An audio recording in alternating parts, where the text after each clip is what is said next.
একটা টান দিয়ে আমি ওরে যখন বালুর মধ্যে ফালাইয়া দেই, আমার মেয়েটা বুঝতে পারছে ওরে আমি আর রাখবো না।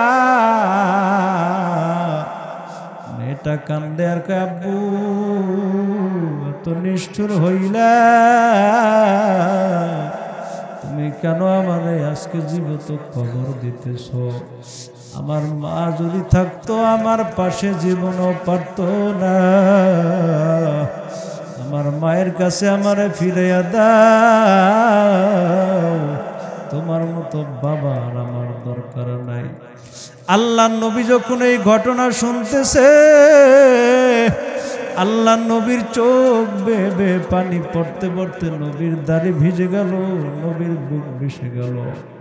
আল্লাহ নবী কয়, দাহিয়া কালবি, এত বড় নিষ্ঠুর মানুষ কেমনে হয়? দাহিয়া কালবি বলে, হুজুর শুধু তাই নয়, ওই মেয়েটার হাত ধরিয়া আমি টান মাইরা যখন কূপের মধ্যে ফালাইয়া উপরে পাথরে চাপা দেওয়া শুরু করলাম, আমার মেয়েটা বলে, আব্বু রে, তুমি আজরাইল হইয়া আমার জানটা কবজ করবা বুঝি না, তাইলে আর তোমার সাথে আমি আসতাম না। আব্বু আমারে ছেড়ে দাও, আমি নিরুদ্দেশ হয়ে যাব, জীবনে আর তোমারে বাবা বলে ডাকবো না। আল্লাহ নবী কয়, আর বলিও না, আমি নবী সইতে পারি না। আল্লাহু আকবার বলেন। দাহিয়া কালবি বলে, হুজুর শুধু তাই নয়, আমি এত জোরে তার মাথার উপরে পাথর মারলাম, তার মাথা ফাইটা রক্ত ফিনকি দিয়া বের হইয়া আমার গায়ে আসতেছে। আমি উপরে পাথরে চাপা দিয়া বাড়ির দিকে রওনা করলাম। এমন সময় আমি আওয়াজ পাইলাম, আমার মেয়ে আমারে ডাক দেয়া, আব্বু এত বড় নিষ্ঠুর মানুষ কেমনে হয়? হুজুর আমি যখন আমার মেয়েটারে জীবন্ত কবর দিয়া বাড়ি আসলাম, আমি যখন রাত্রিবেলা ঘুমিয়ে গেলাম, ঘুমের ঘরে আমি দেখি স্বপ্নের মধ্যে আমার মেয়েটা আমার ঘরের সামনে এসে দাঁড়িয়ে দাঁড়িয়ে বলে, আব্বু তুই ভালো না। আল্লাহ নবী কয়, দাহিয়া কালবি চুপ কর, চুপ কর, আমারও তো মেয়ে আছে, আমারও মেয়ে আছে, আমিও মেয়েরে ভালোবাসি। কন্যা আল্লাহু আকবার। আমার এই মেয়ের খাবারের জন্য আমি আম্মাজান আয়েশা রাদিয়াল্লাহু আনহা বলেন, একদিন নবীজি ফাতেমার ঘরের মধ্যে গেলেন। আল্লাহর নবী দরজা খোলার জন্য ফাতেমা রাদিয়াল্লাহু আনহাকে বললেন। ফাতেমা রাদিয়াল্লাহু আনহা দরজা খুলবে না। নবী বলে, দরজা খুলবে না কেন? কয়, আব্বু তোমার দুইটা নাতি ক্ষুধার তাড়নায় জমিনের মধ্যে বেহুশ হয়ে আছে, আজকে যদি দরজা খুলি আর যদি তুমি খাবার না দাও, আমার সন্তানদের মনে মানবে না, এই জন্য আমি দরজা খুলতে পারবো না। নবী আমার তার মেয়ের এমন পাগল, হাতের মধ্যে একটা রুমাল নিয়ে মানুষের বাড়ির সামনে দেয়া জোরে জোরে ডাক দেয়, আর আমি আসছি কাজ করার জন্য, আমার দুইটা খেজুর দিবা, আমি আমার মেয়েরে খাওয়াবো, হাসান হোসেনরে খাওয়াবো, কি আসো কাজের সঙ্গে দিবা। আল্লাহ নবী এক ইহুদির বাড়ির সামনে দিয়া যাইতেছে, হঠাৎ ইহুদি বলে, মুহাম্মদ আমার খেজুর গাছের গোড়ায় পানি দাও, তাইলে তোমার এক বালতি পানির বিনিময়ে একটা খেজুর দিব। নবীর গায়ে ওই দিন শক্তি নাই, ওই দিন আমার নবীর পেটের মধ্যে 7টা পাথর বান্ধা ছিল। আল্লাহু আকবার। আমার নবী রহমাতে আলম নবী হাতের মধ্যে রশিটা বালতির সাথে লাগাইয়া থেকে পানি উঠাইয়া ইহুদির গাছের গোড়ায় দেয়। তার কলিজার টুকরা মেয়ে ফাতেমারে খাবারের জন্য, হাসান হোসেনরে খাওয়ান দেওয়ার জন্য। নবীর গায়ে শক্তি নাই রে ভাই, 2 বালতি পানি দেওয়ার পরে হাত থেকে বালতিটা কূপে পড়িয়া যায়। আমার নবী কয়, ইহুদি যদি বালতি চায় আমি নবী কেমনে বালতি দেব? কূপের মধ্যে বালতি পড়িয়া গেছে। নবী আমার খেজুর গাছের গোড়ায় বইয়া বইয়া কান্দে। ইহুদি আইসা দেখে আল্লাহ নবীর চোখের পানিতে দাঁড়িয়ে ভিজে গেছে। কয়, টার্গেট পাইলাম, মারতে পারি না, আজকে তারে মারবো। আইসা কয়, মোহাম্মদ বালতি কোথায় রাখছো? তাড়াতাড়ি বের করিয়া দাও। নবী আমার বললে, ইহুদি ভাই, হাত থেকে বালতিটা কূপের মধ্যে পড়িয়া গেছে, তুমি আমারে অপমান করিও না। ইহুদি কয়, বালতি না উঠাইলে খেজুর গাছের সাথে বাঁধা রাখবো, বাড়ি যাইতে দেব না। আমার নবী কান্দে আর কয়, ইহুদি 6 বছরে আমার মায়ের হারাইলাম, আমি আমার মায়ের গর্ভে বসে বাবারে হারাইলাম, 9 বছরে দাদা হারাইলাম। যেই ডাল ধরি ওই ডালটা ভাঙ্গা পড়ি, আমারে মক্কার মানুষেরা গলায় গামছা লাগাইয়া টানতো। তুমি যদি আমারে মারো, আমারে সারা মারো কেউ না, তুমি আমারে ছেড়ে দাও, আমি ফাতেমারে দেখবো, আমার কলিজার টুকরা। আল্লাহ নবী এই কথা বলতেছে, ইহুদি এত বড় বেঈমান, সম্মুখ বানে অগ্রসর হইয়া আমার নবীর গালের মধ্যে জোরে একটা থাপ্পড় লাগাইয়া দিছে। ওই দিন আমার নবী এত কষ্ট পাইল, আকাশটা মেঘাচ্ছন্ন হয়ে গেছে। জিবরিল আমিন তাড়াতাড়ি দৌড়িয়া আল্লাহর কাছে যাইয়া কয়, মালিক, নবীর কান্না সইতে পারি না, তুমি আল্লাহ কেমনে সহ্য করো? হে মুসলমান, ওই দিন আসমানের সব ফেরেশতারা কান্না শুরু করছে। আমার আল্লাহ জানায়া দেয়, ও ফেরেশতা জিবরাইল, আমার বন্ধুর কাছে যাও, যে বেঈমান আমার বন্ধুর গালে আঘাত করছে ওরে পাথরে চাপা দিয়া ধ্বংস করিয়া দাও। আমার নবী বললেন, না না, ওরা যদি ধ্বংস হয়ে যায় আমার কালেমাকে গ্রহণ করবে। যালিকাল কিতাবু লা রাইবা ফীহি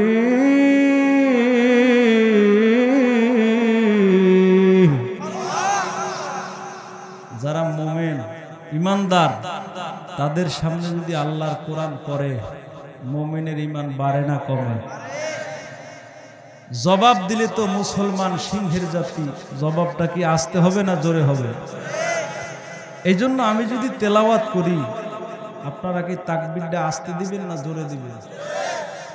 কারণ মুসলমানের তাকবীরের আওয়াজটা যত বুলন্দ হয়, যত বলিষ্ঠ কণ্ঠস্বরে হয়, মুসলমানের আওয়াজ শুনে বেঈমানরা ভয় পায়, ঠিক কিনা বলেন? কারণ এই মাদারীপুর এলাকায় আল্লাহর ওলিদের জমিন, এই এলাকায় কওমি মাদ্রাসা বেশি, মুসল্লি বেশি, তাদের তাকবীরের আওয়াজটাও তো সেরকমের হইতে হইবে। কথা বলেন না কেন? কারণ মুসলমান তো ঘুমিয়ে থাকার জাতি না। এই মুসলমানের তাকবীরের আওয়াজ শুনে শয়তান পালাতে বাধ্য হবে। ওহুয়াল গফুরুল ওয়াদুদ যুল আরশিল মাজিদ।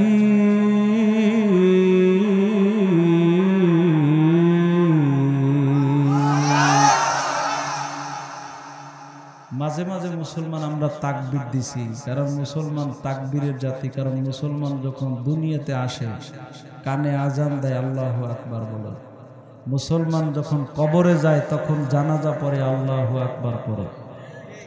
এই মুসলমান যদি আল্লাহু আকবারের ধ্বনিটারে সামনে রাখতেই পারে, মুসলমান কোনোদিন নাস্তিকের সামনে মাথা নত করতে পারে না।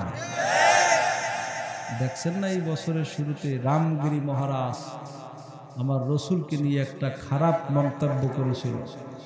মেজে যদি খোসা না দেয় আগুন জ্বলে না। আমার রসুলের বিরুদ্ধে যখন বেঈমানরা কথা বলে আমার দল আলাদা হতে পারে, আমার পিতার বিরুদ্ধে কথা বললে কিছু সময়ের জন্য আমরা মানতে পারি, এক জায়গার মধ্যে কোনো কম্প্রোমাইজ নাই। আমার নবীর বিরুদ্ধে যদি কেউ কথা বলে তার জিহ্বা টেনে ছিঁড়ে ফেলার জন্য আমরা সব মুসলমান এক কাতারে নামতে রাজি আছি। এখন যে মুসলমান সারা বাংলাদেশে একদিনের মধ্যে 40,000 মিছিল মিটিং করছে, এই ভিডিওগুলো যখন ভারত সরকার দেখছে, রামগিরি মহারাজ দেখছে, হয়তো মুসলমানদেরকে চেতানো যাবে না, মুসলমানের কাছে ক্ষমা চাইতে বাধ্য হয়েছে। জানেন না খবর? 2010 সালে শিক্ষানীতি আইন বাস্তবায়ন করতেছিল সরকার, আবু বকর ওমর ওসমানের নাম বাদ দিয়া হিন্দুদের নাম ঢুকাইতে চাইছে। বাংলার জিন্দা শাহজালাল চরমনার পিঠ দেখছে, আমি জীবিত থাকতে এটা দেশে হতে দেয়া যাবে না, ঠিক কিনা বলে? হেফাজত ইসলামের ওলামা একরাম যখন একই প্ল্যাটফর্মে আইসা ঢাকার রাজপথে স্লোগান দিয়েছিল, তখন এই বই আর পাল্টাইতে পারে নাই। মুসলমানের দেশে মুসলমানদের পাঠ্য বই অধ্যয়ন করা লাগবে। কি আপনারা মানেন এগুলো? বাংলাদেশ বিনির্মাণে ইসলামকে প্রতিষ্ঠা করার জন্য ওলামা একরামের অবদান নাই? কথা বলেন না কেন? ওরে মিয়া, চোর ডাকাত দস্যু চোর চাঁদাবাজ ধোকাবাজ পুলিশ আর্মি বিডিআর দিয়া মানুষ বানাইতে পারে নাই, বরং একজন চোরকে পুলিশে মারলে চুরি করা থেকে ডাকাতি করা শুরু করে। গাঁজাখোর পুলিশে ধরে জেলে দেওয়ার পর ইয়াবা খাওয়া শুরু করে। কিন্তু হাজার হাজার চোর ডাকাত চরমনের ময়দানে গিয়া 3 দিন 3.5 দিন বয়ান শুনে এক একজন চোর ডাকাত দস্যু চোর চাঁদাবাজ ইয়াবাখোর হিরোইনখোর আল্লাহর ওলিতে পরিণত হয়েছে। লক্ষ লক্ষ প্রমাণ আছে না নাই? টঙ্গীর 3 দিন 3.5 দিন ওই জায়গায় থাকার পরে সব ছাইরে আল্লাহর পথ ধরছে। এটা ওলামা ইকরামের অবদান আছে না? এই জন্য মুসলমান তাদের আধিপত্য রক্ষা করার জন্য তাকবীরের আওয়াজ মাঝে মাঝে যদি দরকার হয় দেওয়া লাগবে কি লাগবে না? পারবেন দিতে ইনশাল্লাহ। আল্লাহর কোরআনের মধ্যে বলছে, মুমিন ইমানদার যারা, তাদের সামনে যদি আল্লাহর কোরআন পড়ে মুমিনের ঈমান বাড়ে। তাহলে আমি একটু দেখি মাগরিবের পর থেকে আপনাদের ঈমান কতটুকু বেড়েছে। আমি একটা আয়াত পড়বো, আপনারা কি 2 হাত জায়গায় তাকবীর দিতে পারবেন? কারা কারা পারবেন? নারায়ে তাকবীর, হাত নামান। আমি আয়াত পড়ি, আপনারা তাকবীর দেবেন। ইন্নামাল মুমিনুনাল্লাযীনা ইযা যুকিরাল্লাহু ওয়াজিলাত কুলুবুহুম ওয়া ইযা তুলিয়াত আলাইহিম আয়াতুহু যাদাতহুম ঈমানা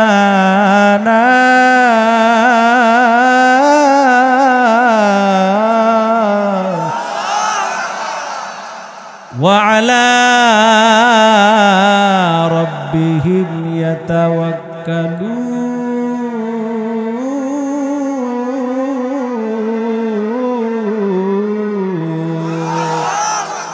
নারায়ে তাকবীর। কোরআন সুন্নাহর আলো ঘরে ঘরে জালো, ইসলামের শত্রুরা হুশিয়ার সাবধান। নারায়ে তাকবীর। আল্লাহ কবুল করেন। কষ্ট হয় নাই তো আপনাদের? কি কষ্ট হয়েছে?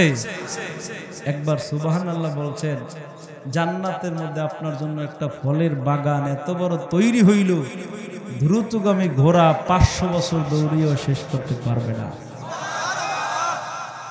একবার সুবহানাল্লাহ বলবেন, জান্নাতে এক একটা গাছের মধ্যে 70 প্রকারের ফল হবে।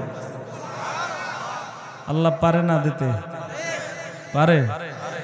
আরে একই মায়ের গর্ভ থেকে সন্তান, একটা ছেলে একটা মেয়ে, একটা কালো একটা সুন্দর একটা খাটো একটা লম্বা, যেই আল্লাহ একই মায়ের গর্ভ থেকে বিভিন্ন ডিজাইনের সন্তান দান করতে পারে, ওই আল্লাহ একই গাছ থেকে 70 প্রকার ফল দিতে পারে। পারে। আর এক একটা ফলের মধ্যে স্বাদ থাকবে 70 প্রকার। সুবহানাল্লাহ, আরো জোরে। এইটা কি অসম্ভব? কি অসম্ভব? আরে দেখছেন এক একটা গাছে, একটা ইলিশ মাছের দিকে তাকাই দেখেন কত রকমের স্বাদ, পেডে এক স্বাদ, পিঠে আর এক স্বাদ, ল্যাঞ্জায় আর এক স্বাদ, মাথায় আর এক স্বাদ, ডিমে আর এক স্বাদ, আছে না নাই? মাছ কিন্তু একটাই, মাছ কয়টা? স্বাদ বিভিন্ন রকম আছে না নাই?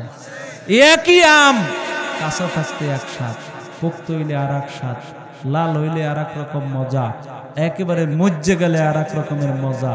আম কি আলাদা না একটাই? উনজুরলি তিলকা সাজারা, হে মানুষ একটা গাছের দিকে তাকিয়ে দেখো, জাতিল গুসুমিন নাজিরা, একটা তরমুজ গাছের লতা একেবারে শিকড়, ফলটা এত বড় দান করছে কে? কই তরমুজ গাছের গোড়ায় তো লাল রং নাই, তরমুজের মধ্যে লাল রং আসেনি, চিনি আছে না নাই, মজা আছে না নাই, ঢুকাইছে কে? খাজুর গাছের গোড়া ছালাই দেখবেন, একটু পানি পাইবেন না, কিন্তু মাথায় রস আছে না নাই? তবে আগের মতো নাই। আগে আড়ি পাতলে 2 আড়ি পরে আবার আরো পাতা লাগবে, 2.5 আড়ি রস হইতো, আর এখন আরসির বোতলও ভরে না, আছে না নাই? আগের সেই গাছ আছে, কিন্তু আল্লাহর নিয়ামত নাই, থাকবে কেমন? ওই যে আমার আগে বয়ান করছে, আছে ভাঙ্গা, কয় আসি ঢাকা, মোবাইলে আছে না নাই? মিথ্যা কথা। এই মিথ্যা কথা বলার কারণে আল্লাহর নিয়ামত ছিনেই নিয়ে যাইতেছে, ঠিক কিনা বলে? আল্লাহ আমাদের হেফাজত করে। তাই বলছি, এক একটা ফলের মধ্যে বিভিন্ন রকমের স্বাদ দান করছে। দেখছেন ডিমের রং সাদা, ডিমের মধ্যে বাচ্চা দান করছে আল্লাহ, এমন বাচ্চা দান করছে বাচ্চার রং লাল, আছে না নাই? অথচ ডিমের রং কি? বাচ্চার রং দান করছে। বাচ্চা কাছে নেবেন, ডিম দেখবেন চিউচু আওয়াজ দেয়, এখন কিন্তু ডিম ভাঙ্গে টাঙ্গে নাই, কিন্তু ওর মধ্যে বাচ্চার মধ্যে রুহু ঢুকাইছে কে? এ খেলা কার? আল্লাহর খেলা। এই জন্য বলছে মুমিন মুসলমান ইমানদারের সামনে আল্লাহর কোরআন পড়লে মুমিনের ইমানটা বাড়ে না কমে? এইটা আপনি আমি স্বীকার করতে পারি নাই এখন পর্যন্ত, কিন্তু বেঈমানরা কোরআনের সামনে এসে মাথা নত করে কালেমা পড়ে মুসলমান হয়েছে। আমি একটা বই পড়ছি, মাইকেল এইসার্ট ইংলিশে একটা বই লেখছে, ranking of the most influential personality in the world. এই বিশ্বের মধ্যে 100 মনীষীর জীবনী লেখছে সে।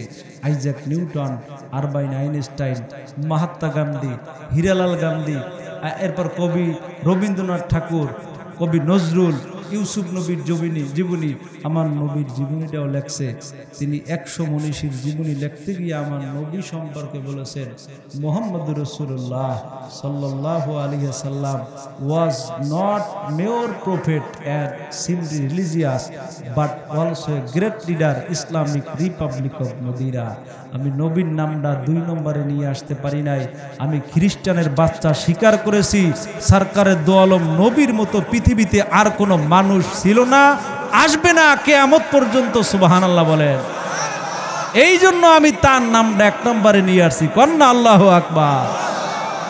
তারা তো চিনছে নবীজিরে। ভারতের 11টা মেয়ে মহাত্মা গান্ধীর ছেলে হীরালাল গান্ধীর কাছে একটা নোটিশ লেখছে, হিন্দুদের ধর্মের মধ্যে মেয়েরা মারা যাওয়ার পরে সম্পদের ভাগ পাইবে না কেন, এই প্রশ্নের সমাধান তোমার বের করতে হবে। কিন্তু মহাত্মা গান্ধীর ছেলে হীরালাল গান্ধী বড় একজন ব্যারিস্টার, সে তন্ন তন্ন করে সব তাদের ধর্মীয় গ্রন্থ খুঁজছে, দীকানিকা, মনুস্মৃতি, গীতা, মহাভারত, বেদ, রামায়ণ, ত্রিপিটক, বাইবেল সব খোঁজার পরে কোথায় ওই সমাধান পায় না। আল্লাহর কোরআনের মধ্যে তিনি সমাধান পেয়েছেন। সুবহানাল্লাহ, আরো জোরে কর। ফজরের আজানের সময় হীরালাল গান্ধী মসজিদের মুয়াজ্জিনের কাছে গেছে কালেমা পড়ে মুসলমান হওয়ার জন্য। কন্যা আল্লাহু আকবার। মুয়াজ্জিন সাহেবকে, আপনি এই জায়গায়? আমি তো আসছি আল্লাহর কোরআন তেলাওয়াত করলাম, যেই প্রশ্নের সমাধান আমাদের কোনো গ্রন্থের মধ্যে পাই নাই, যেহেতু আল্লাহর কোরআনের মধ্যে পেয়েছি, আমি বুঝতে পারলাম আল্লাহর কোরআন সত্য, এই দিন সত্য, রসুল সত্য। আমি এই সত্যের সুশীতল ছায়া তলে এসে কালেমা পড়ে মুসলমান হয়ে যাব। ফজরের নামাজ পড়লেন, এরপরে এলাকার ওই মেয়েদের কাছে গেলেন, 11টা মেয়ে সব বিসিএস ক্যাডার। যাই হোক, আমি তো কালেমা পড়লাম, যেহেতু এই কোরআনের মধ্যে সমাধান পাইলাম, তোমরা কি বলো? কয়, আপনি যেহেতু কালেমা পড়ছেন, আমরা আর হিন্দু থাকবো না, আমরাও কালেমা পড়ে মুসলমান হয়ে গেল। রসুলের উপর নেতা সারা পৃথিবীতে আর কেউ আসেনি? আমাদের বরিশালের এক হিন্দু গায়ক, সারা বাংলায় যার সুনাম আছে, নাম হলো নকুল কুমার, হিন্দু নকুল কুমার বিশ্বাস। ও একটা গান লেখছে আমার নবীকে নিয়া, গানটা বলবো, শুনবেন? কয় সারা দুনিয়ার মধ্যে আমি যত নাম পাইলাম, মুহাম্মদের নামের মতো নাম পাইনি। কি সুবহানাল্লাহ, জোরে কইবেন না? বর্ণ আছে রাশি রাশি, মবর্ণকে ভালোবাসি। বর্ণ আছে রাশি রাশি, মবর্ণকে ভালোবাসি। মজে আমার প্রাণেরই সম্পদ, মতে মাওলা মতে মোহাম্মদ।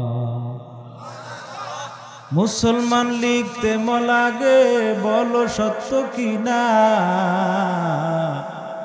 মদিয়া লেখা হয় আমার মক্কা মদিনা।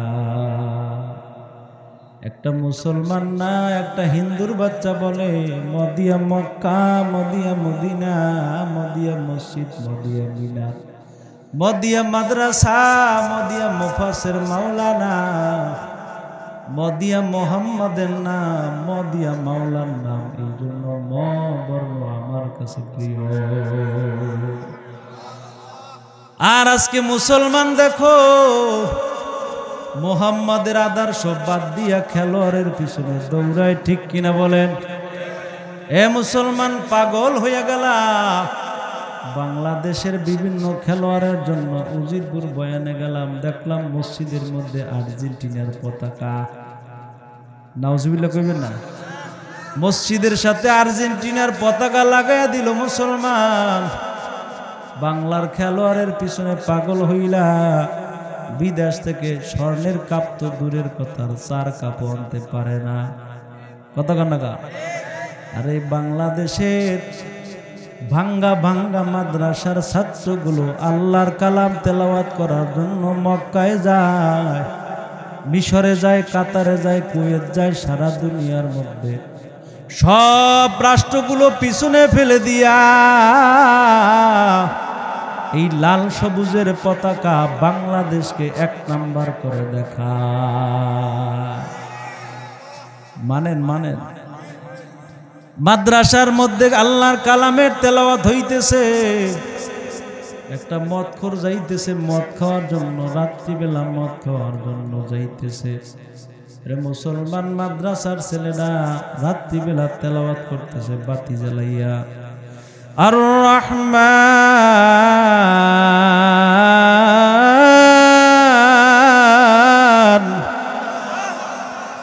আল্লামাল কুরআন খলাকাল ইনসানা আল্লামাহুল বায়ান।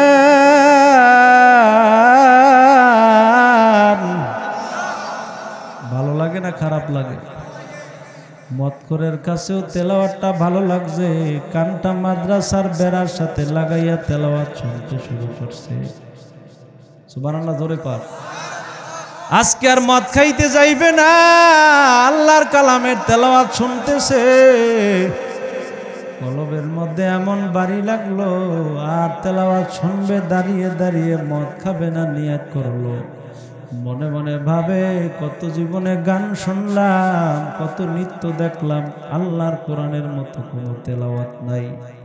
ওই মাদ্রাসার ছেলেটা তেলাওয়াত বন্ধ করে দিল। মদখোর সামনে যে কয়, বাজান তেলাওয়াত বন্ধ করবি না, কারণ আল্লাহর কালামের তেলাওয়াত যত শুনি তত মজা লাগে। ছেলেটা বলে, চাচা তেলাওয়াত কেমনে করব, আমার বাতি বন্ধ, মাদ্রাসায় তৈল নাই, কোনো আল্লাহর বান্দা যদি তৈলের ব্যবস্থা করিয়া দেয়, আবার আল্লাহর কালামের তেলাওয়াত করে শোনাবো। ওই মদখোর বলে, আজকে মদ খাবো না, মদ খাবার টাকা বাজার থেকে তৈল ক্রয় করে মাদ্রাসায় দিয়ে দেব। জোরে কোন আল্লাহু আকবার। হে মুসলমান, একটু আওয়াজ দিয়া বলবেন হেদায়েতের মালিককে। ওই আল্লাহকে একটু অন্তর খুলে জোরে ডাক দেন, আল্লাহ। মদখোর বাজার থেকে তৈল ক্রয় করিয়া মাদ্রাসায় দিয়া বাড়ি যাওয়ার সময় মাদ্রাসার ছেলেটারে বলে, ও ছেলে, আজকে আমি মাদ্রাসায় তৈল ক্রয় করে দিলাম, তুই একটু আমার জন্য দোয়া করবি, আল্লাহ যেন আমার হেদায়েত দিয়ে দেয়। আর জীবনে মদ খাবো না। ওই লোকটা বাড়ি চলিয়া যায়, এমন সময় আজরাইল কয়, ও মদখোর, সম্মুখ পানে আর একটা কদম বাড়ানো যাবে না, তোমার সময় শেষ। কুল্লু নাফসিন যায়িকাতুল মাউত সুম্মা ইলাইনা তুরজাউন।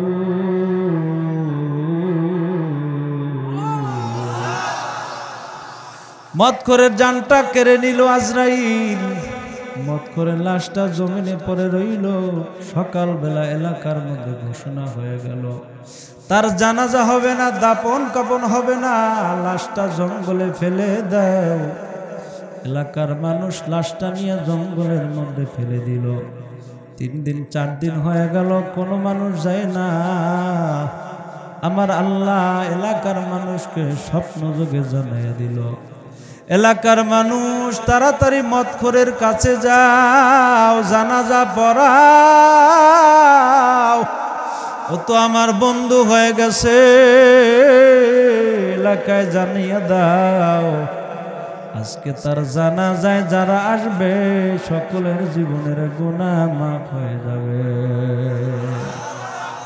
তুমি মাওলা কুদরতওয়ালা, অসীম তোমার বল, সাগর জলে পাথর ভাষা মরা গাছে ফল, আল্লাহ পারে কি পারে না। মদখোরের জানাজা পড়বে, এলাকার মানুষ গেল মদখোরকে গোসল করাবার জন্য। যাইয়া যখন এলাকার মানুষ মদখোরের কাছে যায়, আল্লাহর বান্দারা গিয়ে দেখে গায়ের মধ্যে মশা মাছি পড়ে নাই, মদখোরের শরীর থেকে মেশক অম্বরের ঘ্রাণ শুরু হয়ে গেছে।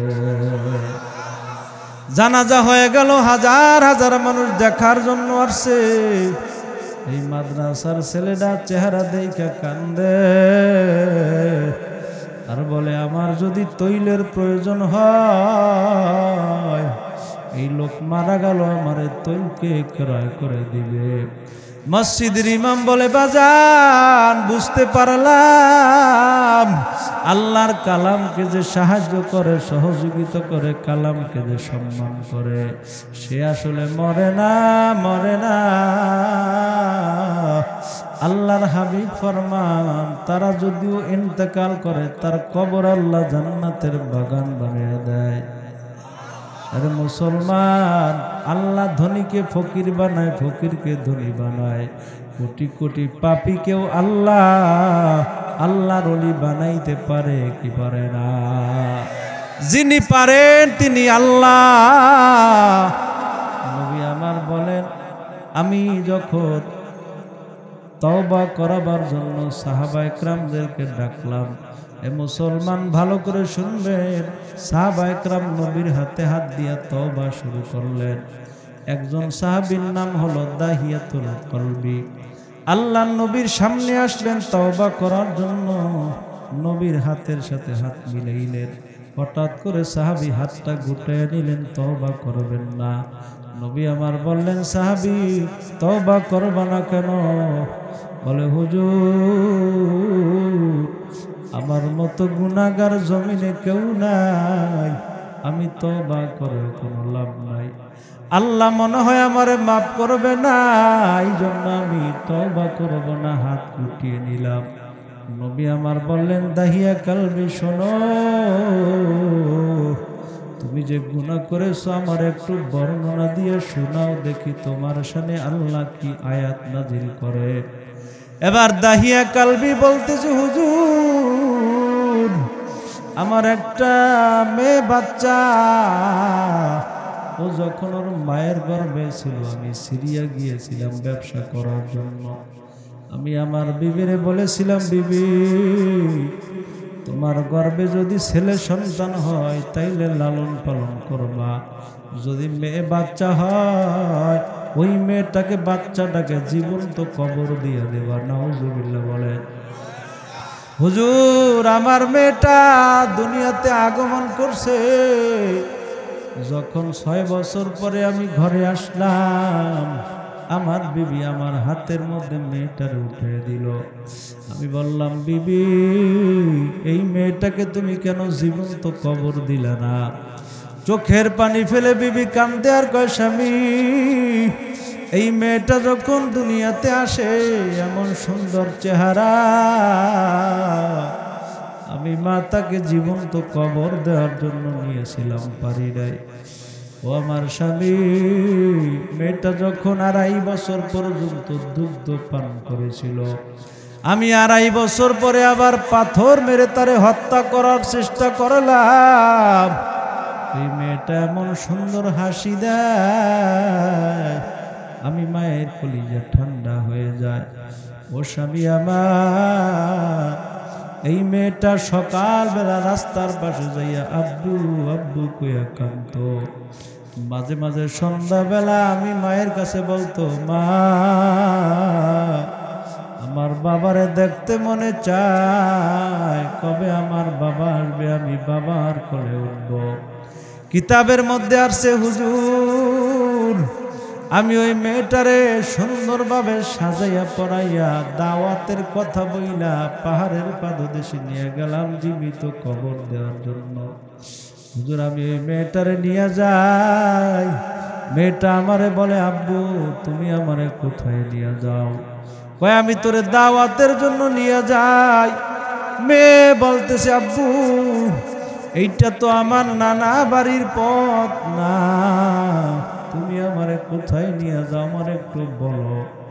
কতক্ষণ পরে ওই মেয়েটারে নিয়ে আমি পাহাড়ের পাদদেশে বেলচা দিয়া বালু খনন করিয়া একটা টান দিয়ে আমি ওরে যখন বালুর মধ্যে ফালাইয়া দেই, আমার মেয়েটা বুঝতে পারছে ওরে আমি আর রাখবো না। মেয়েটা কান্দে আর কয়, আব্বু এত নিষ্ঠুর হইলা, তুমি কেন আমারে আজকে জীবিত কবর দিতেছ? আমার মা যদি থাকতো আমার পাশে জীবনও পারত না। আমার মায়ের কাছে আমারে ফিরাইয়া দাও, তোমার মতো বাবার আমার দরকার নাই। আল্লাহ নবী যখন এই ঘটনা শুনতেছে, আল্লাহ নবীর চোখ বেয়ে বেয়ে পানি পড়তে পড়তে নবীর দাড়ি ভিজে গেল, নবীর বুক ভেসে গেল। আল্লাহ নবী কয়, দাহিয়া কালবি, এত বড় নিষ্ঠুর মানুষ কেমনে হয়? দাহিয়া কালবি বলে, হুজুর শুধু তাই নয়, ওই মেয়েটার হাত ধরিয়া আমি টান মাইরা যখন কূপের মধ্যে ফালাইয়া উপরে পাথরে চাপা দেওয়া শুরু করলাম, আমার মেয়েটা বলে, আব্বু রে তুমি আজরাইল হইয়া আমার জানটা কবজ করবা বুঝি না, তাইলে আর তোমার সাথে আমি আসতাম না। আব্বু আমারে ছেড়ে দাও, আমি নিরুদ্দেশ হয়ে যাব, জীবনে আর তোমারে বাবা বলে ডাকবো না। আল্লাহ নবী কয়, আর বলিও না, আমি নবী সইতে পারি না। আল্লাহু আকবার বলেন।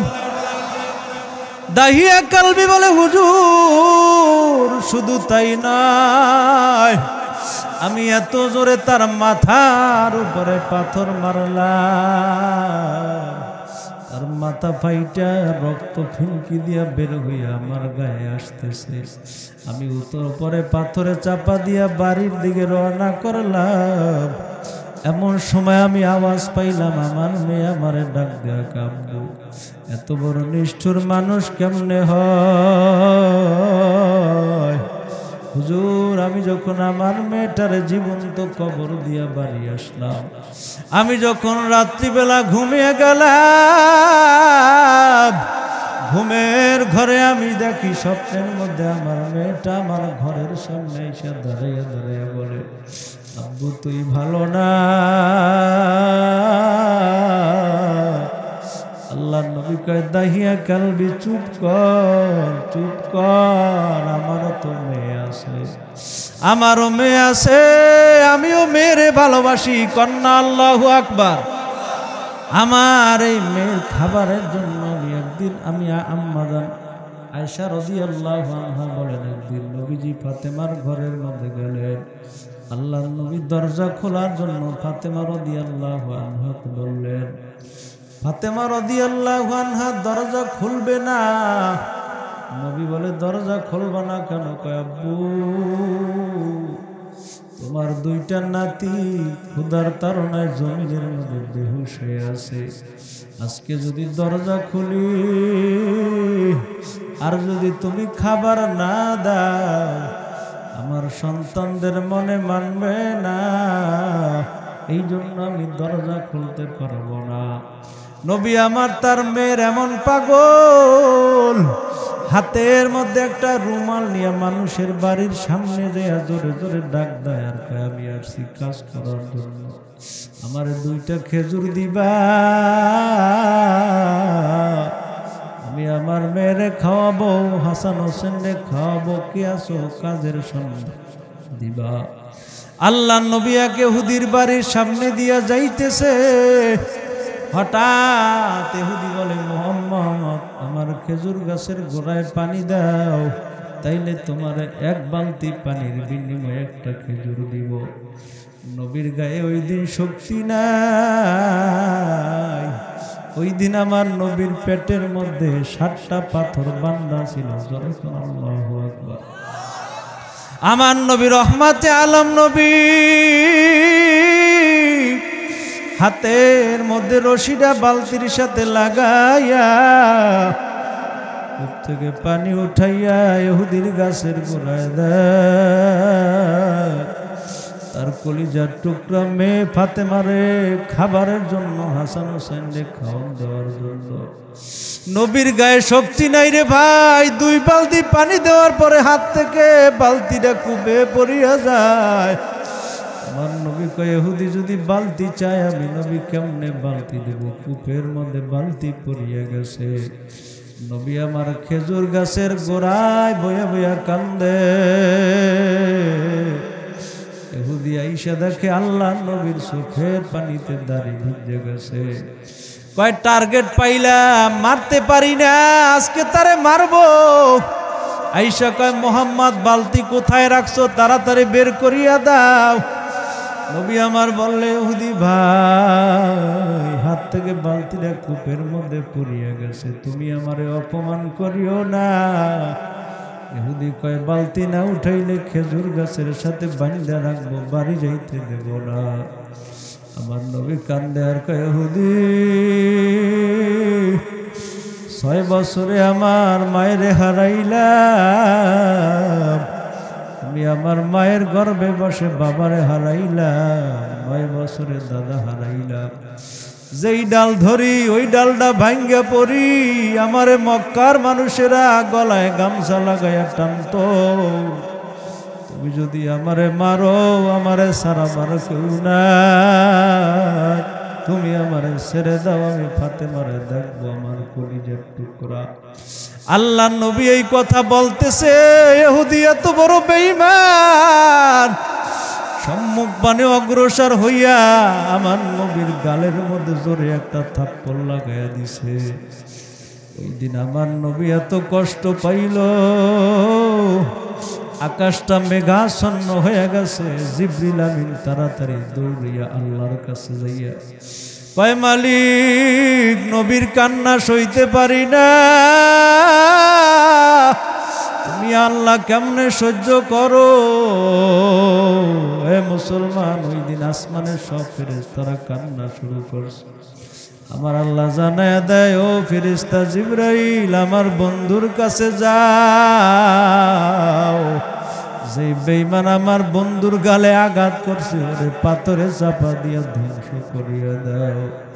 আমার নবী বললেন, না না, ওরা যদি ধ্বংস হয়ে যায়, আমার কালেমাকে গ্রহণ করবে।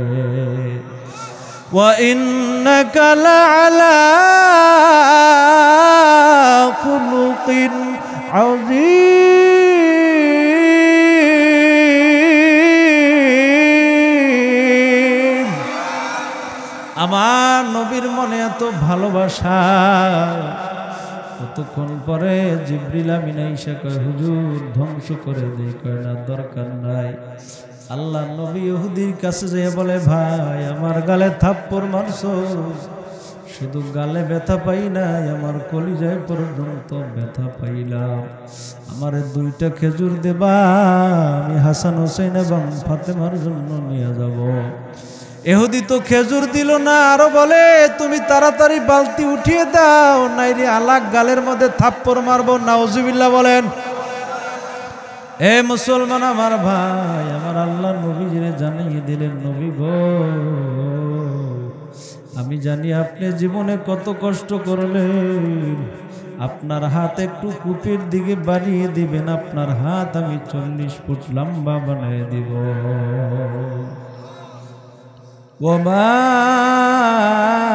আরসালনাকা ইল্লা রাহমাতাল লিল আলামিন।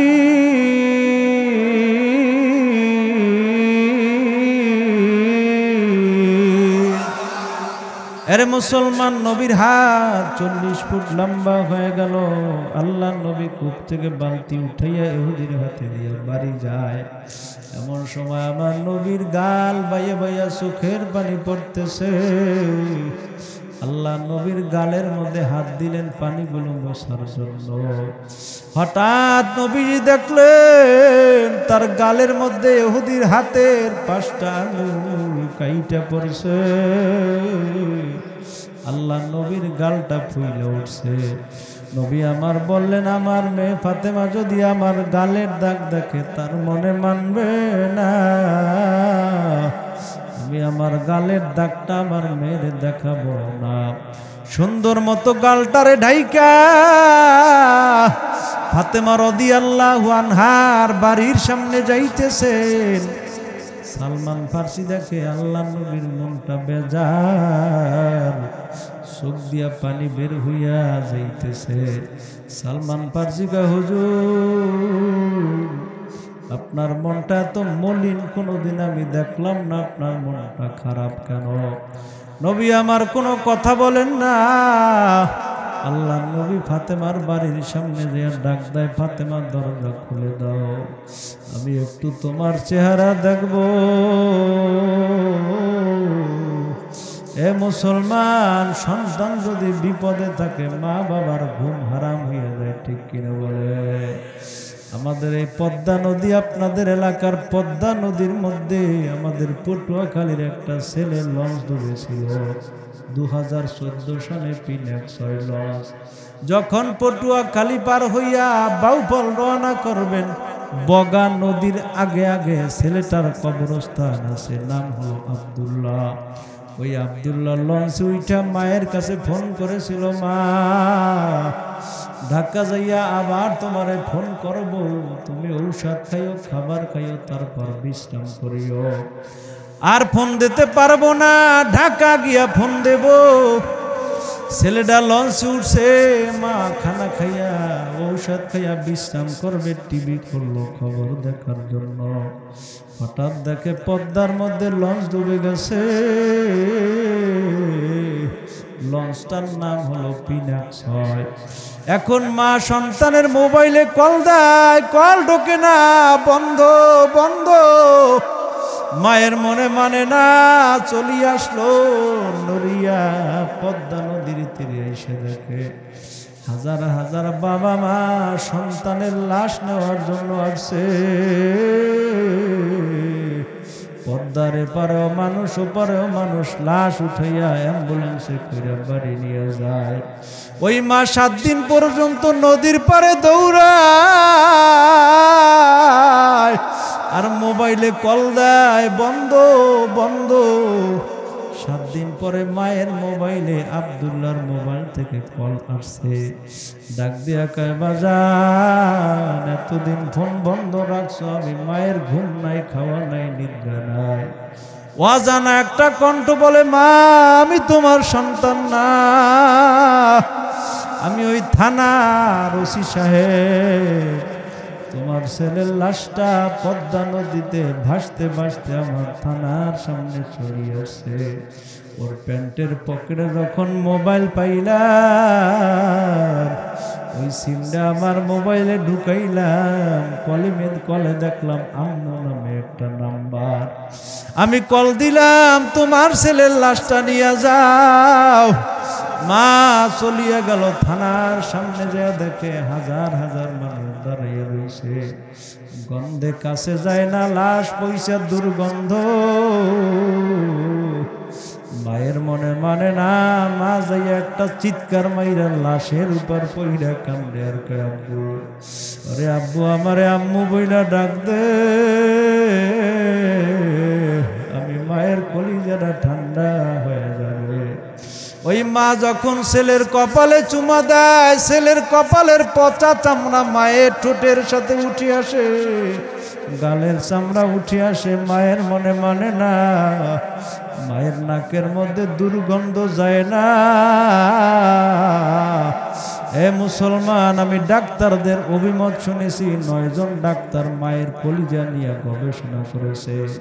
তারা বলেছে মায়ের গর্ভে যদি সন্তান থাকে, ওই সন্তান 6 মাস বয়স হইলে তার মাথা নিচের দিকে, পাও দুইটা উপরের দিকে চলিয়া যায়, তখন মায়ের কলিজার কাছে সন্তানের পাও থাকে।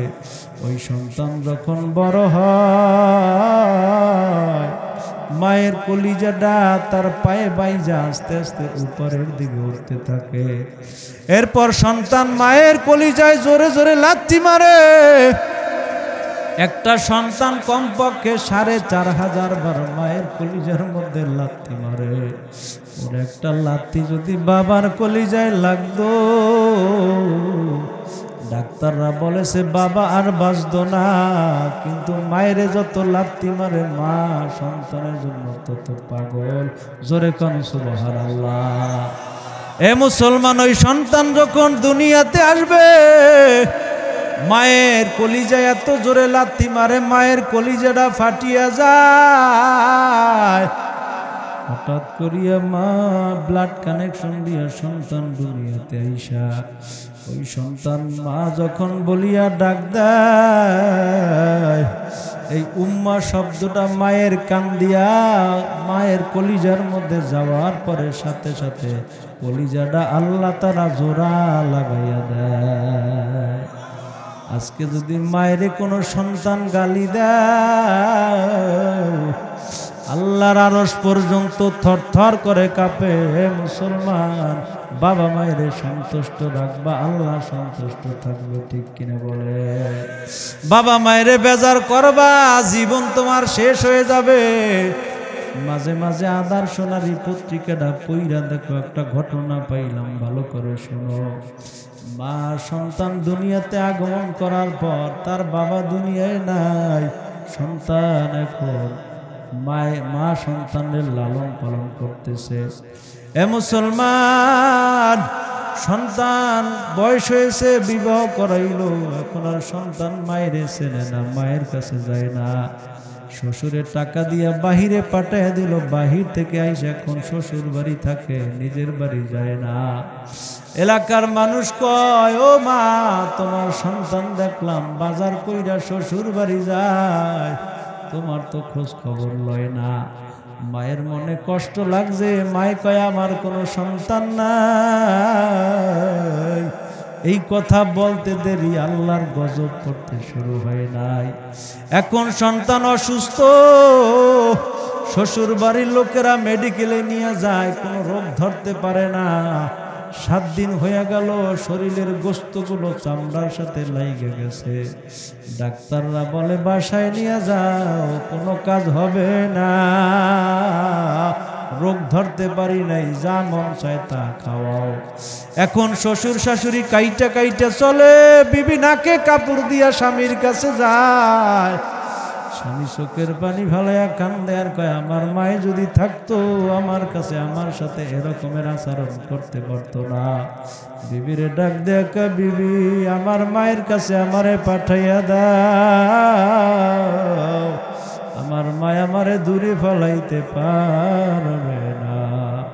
একটা ভ্যান গাড়ি কইরা ভাড়া কইরা ওই ছেলেটারে গাড়ির ড্রাইভারের দিয়া পাঠাইয়া দেয় মায়ের ঘরের সামনে। মা যাইয়া কান্দে, সন্তান কান্দে আর কয় মা মা আমি তোমার ছেলে আসছি, আমি নাকি বাঁচবো না, মা শেষ দোয়াটা তুমি আমারে দিয়ে দাও। মা যখন ছেলের কণ্ঠের আওয়াজ পাইল, মায়ের মনের নিভানো আগুন ধাউ ধাউ করে জ্বলতে শুরু করলো। মনের কষ্ট নিয়ে কয় আমার কোনো ছেলে নাই। ছেলে কয় মা তুমি যদি তাড়াইয়া দাও আমি কিন্তু আগুনে পড়ে আত্মহত্যা করব। মা চিৎকার মাইরে দৌড় দিয়া কপালে চুমা দিয়ে কয় আব্বু তুই যদি আগুনে পুড়িয়া মারা যাও আমার মনে মানবে না। 10 মাস 10 দিনে গর্ভে ধারণ করলাম, আমি তোর জন্য দোয়া করলাম আল্লাহ তোরে সুস্থ বানায় দিবে। সাথে সাথে সন্তানটা সুস্থ হয়ে গেছে। জোরে কোন সুবহানাল্লাহ। আরে মুসলমান আমার ভাই, আজকে দুনিয়ায় কত জায়গায় মোবাইলে যোগাযোগ করলাম, মা বাবার খবর নিতে পারলাম না। এই জন্য বলি আমার নবী ফাতেমা রাদিয়াল্লাহু আনহার জন্য কত পাগল। সন্তান হলো কলিজার টুকরা। নবী আমার নিজের রুমাল দিয়া গালটা পেঁচাইয়া ফাতেমার ঘরের সামনে গেছে, যাইয়া ডাক দেয় ফাতেমা দরজা খুলে দাও, আমি নবী তোমারে একটা বার দেখার জন্য আসছি। হযরত ফাতেমা রাদিয়াল্লাহু আনহা বলে আব্বু আমার মাথার একটা চাদর ছিল, ওই চাদরটা আলীর কাছে বাজারে বিক্রি করার জন্য দিছি, ঘরের মধ্যে খাবার না। আব্বু রে তোমার 2টা নাতি হাসান হুসাইন না খাইয়া ক্ষুধার তাড়নায় জমিনের মধ্যে বেহুশ হইয়া পড়ে আছে। আরে আব্বু আমি দরজা খুলতে পারবো না, আমার মাথায় কোনো চাদর নাই।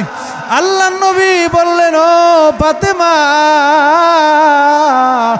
আমার গায়ের একটা রুমাল, একটা মাত্র রুমাল তোমারে দিলাম, তুমি এটা মাথায় দিয়ে আমার সামনে আসো। ফাতেমা মাথায় রুমাল দিয়া নবীর সামনে আইসা আল্লাহ নবীর চেহারার দিকে তাকায় দেখে রক্তাক্ত চোখ হয়ে আছে, আর এক চোখ দিয়ে পানি পড়ে। নবীর গালটা মূল গালের মধ্যে দাগ পড়ে আছে। এ মুসলমান বাবার অবস্থা যদি মেয়ে এরকমের দেখে, মেয়ের মনে মানে না, চিৎকার মাইরা জমিনে পড়িয়া গেছে। আব্বু রে তোমার অবস্থা এরকমের হইল কেন? নবী আমার বললেন ফাতেমা আমার গালের মধ্যে ইহুদি আমার এমন জোরে থাপ্পড় মারছে, গালে আঙ্গুলগুলো কাইটে পড়ছে। নবী আমার বললেন ফাতেমা আমি আমার উম্মতের জন্য দোয়া করে গেলাম, আল্লাহুম্মা আহইনি ফি মিসকিনা ওয়া তুওয়াফানি মিসকিন ওয়া তু জুমরাতুল মাসাকিন।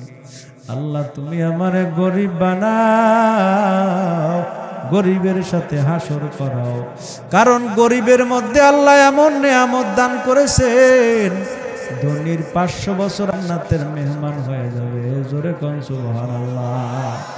আরে মুসলমান একটা কমিটমেন্ট আপনাদের কাছ থেকে নিতে চাই। আমার নবী উহুদে মার খাইলো, তায়েফের ময়দানে তার গায়ের মধ্যে লোহার হেলমেট ঢুকলো। আমার নবী পেটের মধ্যে পাথর বাঁধলো, আল্লাহ নবীর দন্ত মোবারক শহীদ হয়ে গেল। আজকে ওই নবীর রওজায় বসে এখনো উম্মতের জন্য কান্দে। আল্লাহ নবীর পেটের চেয়ে আপনার আর আমার পেট দামি নয়, নবীর মাথার চেয়ে আপনার আমার মাথাটা দামি না।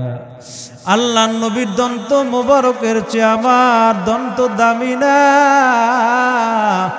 আল্লাহ নবীর কাবা বাইতুল্লাহ জন্মভূমির চেয়ে আমার সোনার বাংলা দামি না। ওই নবী যদি পেটে পাথর বাঁধতে পারে, মাথার মধ্যে লোহার হেলমেট ঢুকাইতে পারে, আজকে থেকে ময়দানে ওয়াদা করলাম কোনোদিন নবীর কলিজায় আঘাত দেব না, আর নবীজির সুন্নাতকে অপমানিত করব না। এই ময়দানে মুরব্বিয়ানে কেরাম, স্টেজের মধ্যে ওলামায়ে কেরামদেরকে সাক্ষী রেখে বললাম, আজকে থেকে 5 ওয়াক্ত নামাজ পড়বেন, রসুলের সুন্নাত তরিকায় চলবেন। কারা কারা পারবেন হাত দুইটা জাগাইয়া আল্লাহরে দেখাইয়া দেন। হাতটা নামাইয়েন না ভাই, হাতে নাড়া দেন, নাড়া দেন। আর জীবনে করবেন না গুনাহ। কারা কারা পারবেন জোরে কোন আমিন, আরো জোরে বলেন আমিন। আয় আল্লাহ কবুল করে নেন, জীবনের গুনাহ মাফ করে দেন। আল্লাহ এলাকার ঘরে ঘরে কোরআনের হাফেজ বানাইয়া দেন, এই মসজিদ কবুল করে নেন। সবাই করেন আল্লাহুম্মা আমিন। আল্লাহ কবুল করেন, সবাই বলেন আমিন। আল্লাহ আমাদের সবাইকে 5 ওয়াক্ত নামাজ পড়ার তৌফিক দান করেন এবং রসুলের সুন্নাত তরিকায় চলার তৌফিক দান করেন। সুন্নতের মধ্যে লাভ আছে না নাই? আরে মিয়া, কোনো ব্যক্তি যদি রসুলের সুন্নাত মানে, একটা ইহুদিও যদি রসুলের তরিকায় চলে, আল্লাহ তাকে এমন নিয়ামত দান করবে, দুনিয়ার মধ্যে শান্তিতে থাকবে। সুবহানাল্লাহ। থাকবে কি থাকবে না? কি আর একটু সামনে যাব না কষ্ট হবে? কষ্ট হবে না তো? আল্লাহ নবী একদিন মসজিদের পাশ দিয়ে যাইতেছে, তো ইহুদিরা রসুলের কথা শুনবে না, শুনলেই তো মানা লাগবে, এই জন্য কানের মধ্যে আঙ্গুল দিয়ে হাঁটতেছে। নবীর কথা শুনবেও না আর মানবেও না। ওই দিন আল্লাহ রসুল খানা মুজাকারা করে, খানা কেমনে খাইতে হয়, না পাইলেই খাওয়া ধরবেন। সুন্নত তরিকা আছে না নাই? ওই দক্ষিণ বাংলায় এক পাগল ছিল, হে কয় আমি নিজের টাকা দিয়ে খাই, আল্লাহ আবার কেমনে খাওয়ায়। কি নাউজুবিল্লাহ কইবেন না? রিজিকের মালিক কে? জোরে বলেন। হায়াতের মালিক, দৌলতের মালিক।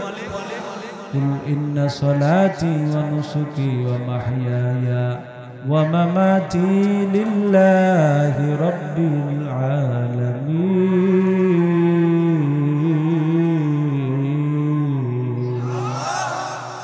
তো পাগলায় বলতেছে আল্লাহ খাওয়ায় না, আমি নিজে খাই।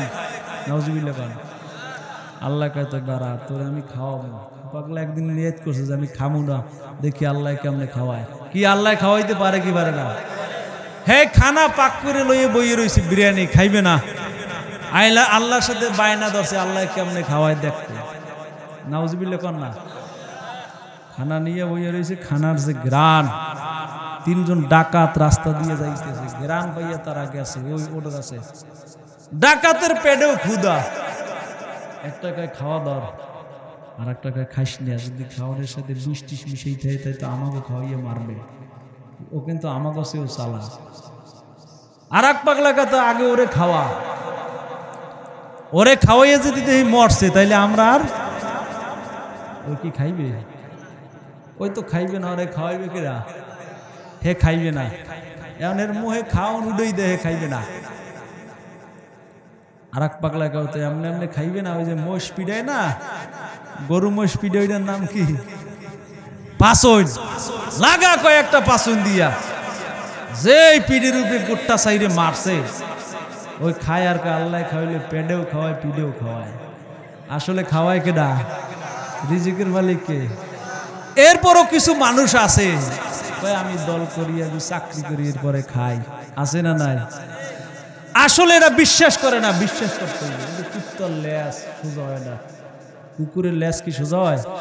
কি আপনার কষ্ট হয় না? তো থানবী রহমাতুল্লাহ আলাইহি একটা কিতাবের মধ্যে লেখছে, পাগলা থানবীর কাছে এসে বলে, হুজুর আমার জন্য একটু দোয়া করেন, আল্লাহ যেন আমার সাথে জিন নিয়ে আসে, জিন, তাইলে আমার কাজে অনেক সহযোগিতা হইবে। বাগেরহাট বিশাল বড় গম্বুজ, বিশাল বড় দিঘি খনন করছে জিনে, করতে সময় লাগে না।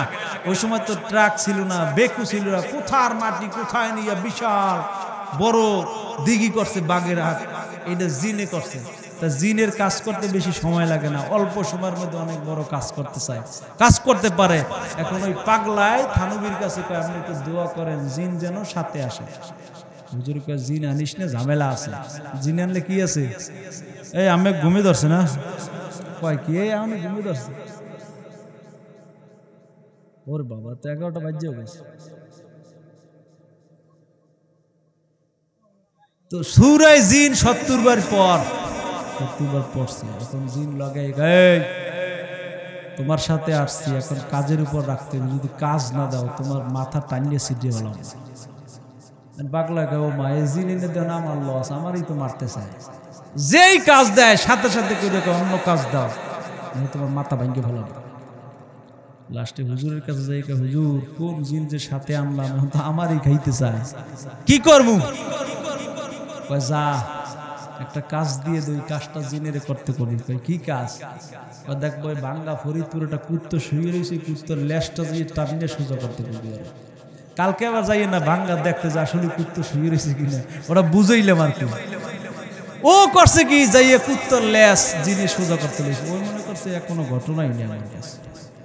এই ঘন্টানে টানছে, টানিয়ে যখন ছাড়িয়ে দিয়েছে কুত্তোর লেজ কি সোজা হয়? গেল ঈদে একটা ঘটনা পড়লাম একটা পত্রিকার মধ্যে, একটা ছেলে একটা জামা বানাইছে। ও জামা আগে কয়েকটা কিনছে ঈদের আনন্দ উপভোগ করার জন্য, নতুন নতুন স্টাইল যেইটা কিনে দেয় ওইটি আর একজনে কিনছে। লাস্টে এমন একটা স্টাইল আমি বানাবো যেইটা এখন পর্যন্ত কেউ শুরুই করেনি। সবাই জামার বুদম দেয় পিছনে, ওই দেশে সবাই দেয় সামনে, হেদেছে পিছনে। জামার বুদম থাকে কোন দিকে, ওই দেশে কোন দিকে, এমন দেখা যায় এই স্টাইলটা এখন মধ্যে কেউ করেনি।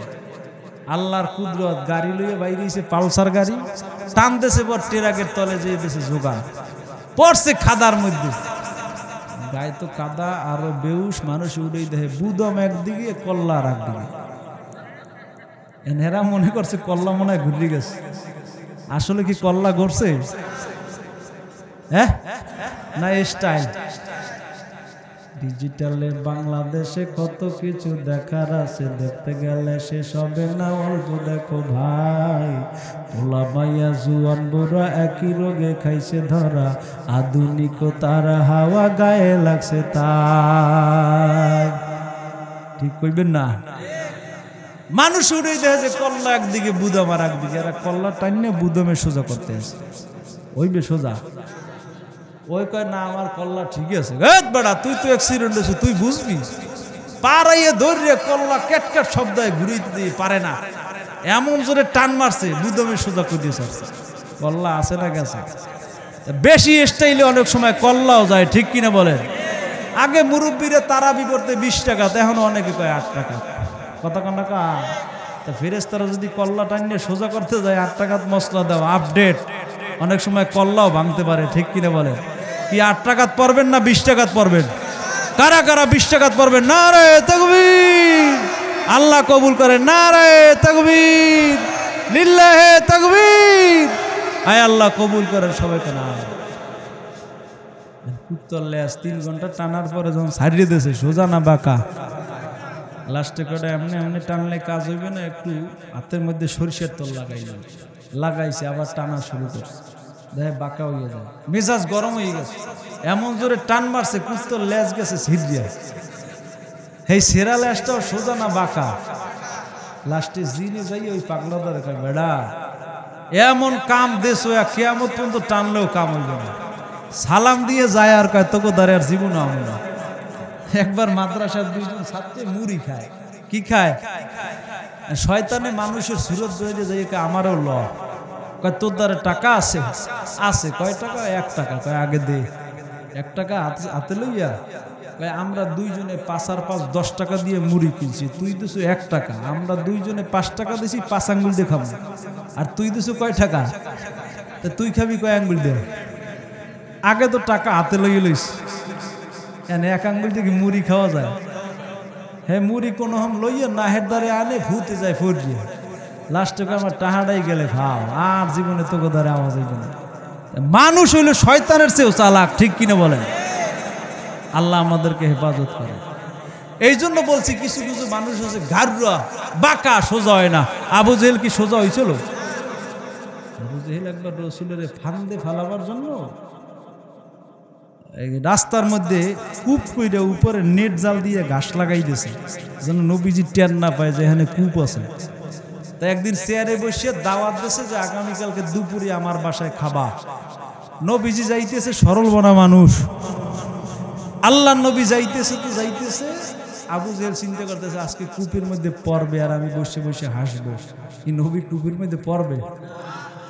কত দূর আওয়ার পরে আল্লাহ জিব্রিলের পাঠাই কয় জিব্রিল যা, নবী যেন একটা কদমও সামনে না দেয়। এই সুবহানাল্লাহ ওয়াজ হইবে না। আমি চাইছিলাম আর একটু করবো, কি শুনবেন না ভাগবেন? সবাই সবাই শুনবেন না ভাগবেন? দেখি কারা কারা ভাগবেন, হাত জাগান। 2 3 4, হ্যাঁ খিচুড়ি খাইবে না এরা, ভাগবে। যাই হোক বোঝে নাই, অনেক সময় হুজুররা যা কয় মনে করে ভালো, এরা হাত জাগাই দেয়, আছে না নাই? তো আল্লাহ নবীরে ফান্দে ফেলাই চাইছে, আল্লাহ জিব্রিলের পাঠাই দেয়, জিব্রিল যা, যাইয়া পাওটা একটু ঘুরাই দিতে কয়। আল্লাহ নবী কূপের মধ্যে পাও দেবে কিন্তু পা ঘুরিয়ে পিছনের দিকে যাইতেছে। আবু জেহেল কয় ঘটনা কি পিছনের দিকে যাইতেছে, কারণ নাকি তার কানে বললো কে? এটা যদি কেউ বলতে আর আবু জেহেল দেখতে, ঠ্যাং ভাঙ্গিয়ে লাইতে না, কিন্তু জিব্রিলের কি দেখছে? আবু জেহেল দেশে দৌড়, ও যখন কূপের মধ্যে পরেই নেই আমি ধরে ফেলাম। হে যে কূপ করছে আর মনে নাই, বিসমিল্লাহ ছাড়াই পাড়া দিছে, এক পাড়ায় চলে গেছে 40 ফুট দিছে। কোন জায়গায়? এখন আর উঠতে পারে না। বাঁচাও বাঁচাও আওয়াজ কুত্তার মতো চিল্লাইতে আছে, কেউ শোনে না, আওয়াজটা ডাউন করে দিয়েছে আল্লাহ। লাস্টে একদিন আবু জেহেলের খাদেম ওই জায়গায় যায়, দেখা যায় কূপের মতো, দেখা যায় লাইট মেরে, দেখা যায় ফুটবলের আকৃতি হয়ে গেছে আবু জেহেল, পড়িয়া হাত পাও ভাঙ্গিয়ে শেষ।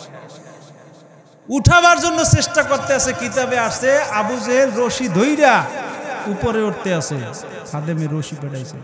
যখন 1 ফুট বাকি আছে 39 ফুট পর্যন্ত আইছে, আল্লাহ তাআলা কয় জিব্রাইল জান্নাত থেকে একটা কেসি নিয়ে রশিদে কাটতে দাও। কি সুবহানাল্লাহ আমরা কইবেন না? ফুটবল খেলার সময় যে গোল কইয়ে দেওয়া লাগে না, ঠ্যাং উঠে দিয়ে আরেকজন আর কান্দের উঠে, কথা কন্যা কান। সেই দিন একটা ঘটনা শুনলাম, বাপে ছেলের সাথে ঘুমাইছে, ছেলে 5-এ পড়ে, মারছে রাইতে কুক পাশে বাপের লাথি, পোলায় আমার মারছে কুক পাশে লাথি। কে যাই উঠেছে, তুই তোর বাপের লাথি মারছে? লাথি আমি মারছি, আমি তো ফুটবলে মারছিলাম, কিন্তু বাপের পেটের উপরে পড়বে এত বোঝদারি নেই। এখন লাস্টে মাইক হইতেছে, তুমি টিভি কিনে দিছো, তুমি লাত্তি খাইবে কি আর একজনে? কথা কন্যা কা? আরে ছেলেরে ক্যামেরা সেট কিনে দিয়েছেন, ওই ছেলে যে কোন লাইনে যাইতে আছে অত জানেন না আপনারা। যাই হোক, এখন উপরের দিকে উঠতে আছে, বারবার রশিদে কাটতে দেয়। লাস্টে আবু জেহেল বুঝতে পারছে এই জায়গা থেকে আমার কেউ উড়াইতে পারবে না, পারবে মুহাম্মদুর রাসূলুল্লাহ। তাড়াতাড়ি যা, যাইয়া নবীজিরে নিয়ে আস। চাচা যান, উঠাইতে পারি, শর্ত আছে। কি শর্ত? তাড়াতাড়ি কও। উঠাইতে পারি, কালেমা পড়া লাগবে। পড়বো না মানি, আগে উঠেই দেখো। আল্লাহ নবী নিজের হাত বাড়াই দিছে, নবীজির হাত 40 ফুট লম্বা। হাত টাইমে উঠেছে, দেখা যায় আবু জেহেলের হাত পাও ভাঙ্গা, মুখের লালা লাগাই দিয়েছে, হাত পাও জোড়া লাগিয়ে গেছে। লাগবে না জোড়া? ও চাচা কালেমা পরে মুসলমান হন। না, ওই যে কুত্তার লেজ কি হয় না, সোজা হয় না। যাই হোক, বলতেছিলাম আল্লাহ নবী মসজিদের মধ্যে খানার মজা করা করে, কেমনে খানা খাবা? তাই ইহুদি কানের মধ্যে কি ঢুকাইছে? কালো নবীজির কথা শুনবেও না, মানাও লাগবে না। আল্লাহর কথা আমি শুনাইতেছি, দাঁড়া। ওর কানের মধ্যে যখন আঙ্গুল ঢুকাইছে, ওই সময় পার মধ্যে ঢুকছে খাজুর কাটা। কি এখন আঙ্গুল বাড়ি করা লাগবে না? হে আঙ্গুল বাড়ি করছে, খাজুর কাটা উঠাইতে। এই সময় রসুল শোনে যে স্বামী স্ত্রীও যদি গন্ডগোল থাকে, 1 প্লেটে খাইও, আল্লাহ ভালোবাসা বৃদ্ধি করে দেবে, ঝগড়া দূর হইবে। ওই ইহুদির বিবির সাথে আবার ওর সাথে ঝগড়া, বিবি আবার ওই দিন খানার সাথে বিষ মিশাইছে, গোলামেরে খাওয়াইয়া মারবে, ওই সংসার আর করবে না। ওই দিন আবার ওই মনে মনে নিয়ত করছে, রসুলের কথা তো শুনি না, মানিও না, আজকে এইটা শুনলে দেখি আল্লাহ কি করে। সুবহানাল্লাহ কইবেন না? আস্তা স্ত্রী খানার সাথে কি মিশাইছে? ওই যে স্বামী চলে গেছে, এখন স্ত্রী হাত ধরে বলেছে, স্ত্রী তুমি আমার পাশে বসো, আজকে আমি নিয়ত করছি তোমারে খানা খাওয়াই দেবো, তুমি আমারে খানা খাওয়াই দেবো। স্ত্রী পেটের মধ্যে ভূমিকম্প শুরু হয়ে গেছে, কেন খানার সাথে কি আছে? ও স্বামী তুমি এই কথা বললা কেন? কয় হয়। নবীজি বলছে এক প্লেটে খানা খাইলে ঝগড়া বিপদ দূর হইবে, দেখিনি ঝগড়াটা দূর হয়নি, আজকে তোমার খানা খাওয়াই দেব। স্ত্রী কি খাইবে? পাও দৈরে জড়াই দিলে স্বামী চলো, দুইজনে কালেমা হইলে মুসলমান হইবে। আজ মরাই গুন্ডে বাঁচছো, মরাই গুন্ডে কি বাঁচছো। রসুলের কথা মানতে গেলে সওয়াব আছে না নাই? এক ইহুদির ক্ষেতের মধ্যে ফসল হইতো 1 বছরের, একটু ছোট ক্ষেত, 1 বছর হয়েছে 8 মাসের, বাকি আছে কয় মাস? কি আপনার কষ্ট হয় না তো? না আবার এই খিচুড়ি নষ্ট হয়ে যাবে, নষ্ট হয়ে যাবে নি। এখন 8 মাসের খাবার হইছে, বাকি 4 মাসেরটা পাইবে কোথায়? স্ত্রীর সাথে পরামর্শ করে। স্ত্রী কয় নবী মুহাম্মদুর রাসূলুল্লাহর কাছে যাও, সে যদি পরামর্শ দেয় ওই পরামর্শ অনুযায়ী চললে আল্লাহ বরকত দিয়ে দেবে। সুবহানাল্লাহ, জোরে কর। নবীর কাছে আসছে পরামর্শ চলছে। নবীজি কয় 1 বছরের তো হয় নাই, হইছে কয় মাসের? ওখানে অর্ধেক ভাগ করিয়া 4 মাসের খাওন আল্লাহর রাস্তায় দান করে দেব। ইহুদির মেজাজ গরম হয়ে গেছে, আমার আরো 4 মাসের লাগে, আর এই কাছে 4 মাসে তো দান করতে। যাই হোক, স্ত্রীর কাছে কয় তোরে কইছি না হেদার জামু না, তুই পাড়াইছো কা, বিপদে তখন পড়ছি। কয় কি? হে আরো 4 মাসে তো দান করতে। স্ত্রী কয় নবী তো বলছে ওইতে আল্লাহ বরকত দেবে। সুবহানাল্লাহ। 4 মাসের খানা মাথায় লইয়া মসজিদের সামনে দাঁড়াই রয়েছে, দান করবে। কিন্তু দান করবে কারে? লোকই ভাই না। 3 দিন পরে আবু বকর সিদ্দিক ইহুদিকে জিজ্ঞেস করে, এ মিয়া দাঁড়াই রইছো কি জন্য? এই জন্য দাঁড়াই রইছি, খাওয়ানটা দান করবো। কেউ রে পাও না? আবু বকর তোমার কি লাগবে? লাগবে কিনা আমি জানি না, আমার বাসার খবর বিবি জানে, খাওয়ান কয় দিনের আছে, আগে যাই জিজ্ঞাসা করি। স্ত্রীকে আমাকে খাওয়ান টাউন লাগবে না, এই ঘরের মধ্যে 3 দিনের খাবার এখনো আছে। ইহুদির আছে কয় দিনের? 8 মাসের খাবার। এরপর চিনতে পড়ছে। আর আবু বকর আছে কয় দিনের? ইহুদি কইতে যায় হায় 3 দিনের খাওয়ান আছে, এই কোনো চিন্তা নাই, আর আমার 8 মাসের খাবার। এরপরও 4 মাসের জন্য পাগল হয়ে গেলাম, খাওয়ান নেয় নাই। 6 দিন পরে হযরত ওমর আসছে। এ ওমর, তোমার ঘরে খাওয়ান টাউন লাগবে? কয় দেখি, জিজ্ঞেস কইরা জিজ্ঞে ওমরের স্ত্রীকে আমার ঘরে রাতের খাবার আছে, সকালেরও খাবার আছে, আমাদের আর চিন্তা নাই। জোরে কোন সুবহানাল্লাহ। 7 দিন পরে হযরতে আলী রাদিয়াল্লাহু আনহু, আলী তোমার খাবার লাগবে? কয় আমি একটু ফাতেমার কাছে জিজ্ঞাসা করে দেখি। সুবহানাল্লাহ। ফাতেমা রাদিয়াল্লাহু আনহা কেমন স্ত্রী, কেমন নেককার। একদিন আঞ্জির ফল খাইতে মন চাইছে ফাতেমা, তা আলীর কাছে আঞ্জির ফল আনতে দিয়েছে। একটা ওন্না বিক্রি করে একটা আঞ্জির ফল ক্রয় করছে। ক্রয় করে হযরত আলী এটা আস্তিনের মধ্যে লইয়া আইতে আছে। আল্লাহ কয় জিবরাইল যাইয়ে দেখো তো, একটু পরীক্ষা করে ফাতেমারে বেশি ভালোবাসে না আমারে বেশি ভালোবাসে। জিবরিল যাইয়া একটা মুসাফিরের সূরতে কয় লা ইলাহা ইল্লাল্লাহ মুহাম্মাদুর রাসূলুল্লাহ, আলী আমার একটু আঞ্জির ফল খাইতে মন চায়। কন্যা সুবহানাল্লাহ। মুসাফির কিন্তু আঞ্জির ফল দেখে নাই, কিন্তু খাইতে মন চাইছে কি? আলী রাদিয়াল্লাহু তাআলা কয় আমার দ্বারা আঞ্জির ফল আছে, রাখলাম বুঝা, কিন্তু এই পাগলা জানলে কেমনে? যাই হোক, আঞ্জির ফলের অর্ধেক কাটতে দিছে, একটা আঞ্জির ফল অর্ধেক দিয়ে দিছে মুসাফির। মুসাফির আবার হেই মুসাফির অর্ধেক খাইয়া কয় কলজের অর্ধেক বেচছে, এখন অর্ধেক শুকনো। মানে কি ওই অর্ধেকও টার্গেট আছে। হে আলী, কলজেটা কি পুরো ভেজবে না? অর্ধেক দিয়ে দিছে। যা, এই অর্ধেক অর্ধেক কয়টা হয়েছে? এখন আলীর কাছে কিছু নেই, মন বেজার করে বাড়ির দিকে রওনা করছে। ফাতেমা রাদিয়াল্লাহু আনহার ঘরের সামনে আইছে, কিন্তু আলীর মন খারাপ। ফাতেমা বুঝছে কি বোঝে নাই? আরে বুঝছে তো বুঝছি, আবার এই ঘটনা ফাতেমা রাদিয়াল্লাহু তাআলা নিজে দেখছে। জোরে কোন সুবহানাল্লাহ। এ মিয়া, তাদের বুঝের সাথে আমাদের বুঝ কি সমান? কথা কন না কা? ধৈর্য ধরলে কিন্তু আর একটু সামনে যাব। কি ধরবেন আপনারা? তাদের বুঝ আর আমাদের বুঝ তো এক না। তাদের বুঝটা কেমন? একবার আলী রাদিয়াল্লাহু তাআলা স্বপ্নের মধ্যে দেখেন আল্লাহর নবীর পিছনে নামাজ পড়তেছে। নবী তখন দুনিয়ায় নাই। এরপরে নবীজি নামাজ পড়িয়া হযরত আলীর মুখের মধ্যে একটা খেজুর ঢুকিয়ে দিয়েছে। স্বপ্নের মধ্যে হযরত আলী বলেন, আমি ঘুম থেকে যাইগে দেখি আল্লাহর নবীর দেওয়া স্বপ্নের খেজুর আমার মুখের মধ্যে আছে। দেশে স্বপ্নের মধ্যে হযরত আলী ফজরের নামাজে মসজিদে গেলেন। যাইয়ে দেখে হযরত ওমর নামাজ পড়ায়, আল্লাহর নবী স্বপ্নের মধ্যে যেই সূরা দিয়ে নামাজ পড়াইছে ওমর ওই সূরাই পড়তেছে। এই বুঝে বুঝে এক না দুই, এক। এরপরে হযরত ওমর একটা বিবাহ পড়াইয়া সাহাবা একরামদেরকে খেজুর দিতেছে। হযরত আলীকেও একটা দেশে।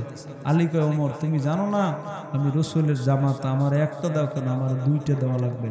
হযরত ওমর বলেন, হে আলী, আল্লাহর নবী তো তোমাকে স্বপ্নের মধ্যে দুইটা খেজুর দেয় নাই, তিনি একটা দিয়েছে, আমি ওমরও তার আমার একটা দিলাম। যদি তিনি তোমারে দুইটা দিত তাইলে আমিও দুইটা দিতাম। কন্যা সুবহানাল্লাহ। তাদের বুঝ আমাদের বুঝ সমান। আর একটা ঘটনা বলি, আল্লাহ রাসূলের 12 বছরের এক সাহাবী আব্দুল্লাহ ইবনে মাসউদ রাদিয়াল্লাহু তাআলা নবীর কাছে একদিন যাই কয়, হুজুর আপনি একটু কি অনুমতি আমারে দিতে পারেন, আমি আল্লাহর ঘর কাবা বাইতুল্লাহর সামনে দিয়া আল্লাহর কোরআন পড়ব। ইসলামের প্রাককাল তো ইহুদি বোঝায় না সারা, আল্লাহ নবীর উপর অতর্কিত হামলা হবে, এই জন্য নবী অনুমতি দেয় নাই। 3 দিন অনুমতি চাইছে, কয়দিন? 4 দিন যাইয়া কয়, হুজুর আমি ছোট্ট সাহাবী, আমার একটু অনুমতি দেবেন না আল্লাহর কোরআন পড়তে? কয়টা যাও, আবু জেহেলের একটু সাবধান রাখো যেন আবু জেহেল টেন না পায়। তো অনুমতি পাইয়া যাইয়া কানের মধ্যে আঙ্গুল দিয়া আল্লাহর ঘরের সামনে তেলাওয়াত শুরু করছে।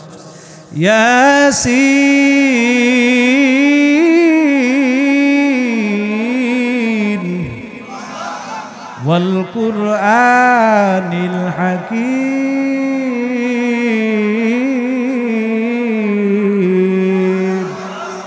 ইন্নাকা লামিনাল মুরসালিন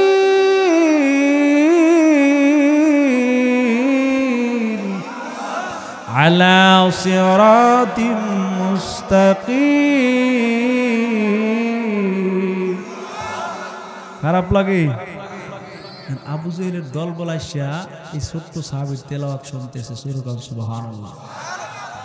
এক পাগলায় যাই আবু জেহেল রে কয়, তোমার দলের সব মানুষ রয়ে যাইতেছে, মুহাম্মাদের ছোট এক উম্মত। আবু জেহেল তো পাগল হয়ে গেছে, আইসে আব্দুল্লাহ ইবনে মাসউদকে মারার জন্য। মারতে পারবে? পিছনে হাত নিয়ে থাপ্পড় মারবে নবীর সাহাবীর গায়ে। আল্লাহ কয়, এই আব্দুল্লাহ ইবনে মাসউদ হালকা একটা মিস কল মার। আব্দুল্লাহ ইবনে মাসউদ কয়, থাপ্পড় তো খাওয়াই লাগবে, খাওয়ার আগে একটা দিয়ে দেই। পিছনে হাত বাম হাত নিয়ে আবু জেহেলের গালের মধ্যে ধাম করে এক থাপ্পড় লাগাই দিয়েছে। সুবহানাল্লাহ কইবে না? আবু জেহেল কইতেছে, আমি এত বড় মানুষ, এত বড় নেতা, আর ওই আমার গালে থাপ্পড় মারছে। দেখে যে ইজ্জতের ব্যাপার, পিছনে তাকাই দেখে কেউ দেখছে কিনা। যেই পিছনে তাকাইছে এই ফাঁক দিয়ে ছোট্ট সাহাবী পড়ে দিয়েছে দৌড়। নবীর দ্বারা জায়গা, হুজুর মারছি একটা। কয়টা?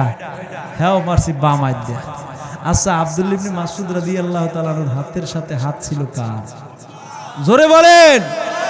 কারণ আল্লাহওয়ালারা যদি কোনো বিপদে পড়ে রক্ষা করবে কে? হযরত মুসা নবীর যখন 6 বছর বয়স, তখন ফেরাউন একটু কোলে লইছিল মুসারে চুমা দেবে।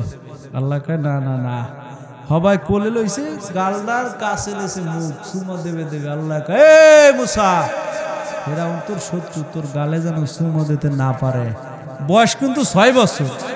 আস্তে মুসা নবী ফেরাউনের দাড়িটা শক্ত করে ধরছে, ধরে বাম হাত পিছনে নিয়ে ধাম করে থাপ্পড় লাগাই দিছে। ফেরাউন এটা মা কইয়ে চিৎকার মারছে, এই চিৎকারের আওয়াজ গেছে 12 মাইল দূরে। এই জায়গায় হামান দৌড়িয়েছে, দোস্ত তুই এত জোরে চিৎকার মারছিস, ভাই একটু খাইয়ে দেখ কেমন লাগে। কারণ এই ছেলে মুসা ছাড়া কেউ হবে না। জোরে কম সুবহানাল্লাহ। আমি থাপ্পড়ে বুঝি মানুষ ছোট হইতে পারে, এত মাল কঠিন। এই যে এত জোরে থাপ্পড় মারছে, এ মুসা ছাড়া কেউ হবে না। আসলে মুসার হাতের সাথে হাত ছিল কার? আসিয়ার জায়গা আসিয়া থাবর খাইয়া তো বুঝলাম অবস্থা খুব খারাপ। এত মুসা হইবে। আসিয়া ভুং বাং বুঝি, জয় মিয়া তুমি মানুষের দ্বারা কইয়ে দেখি এডু বাচ্চা তোমার থাবর মারছে, তোমার ইজ্জত থাকবে? অমন হয় তোমার গালের রগের উপরে পড়ছে, ব্যথা একটু বেশি বেশি। সুবহানাল্লাহ জোরে কইবেন না?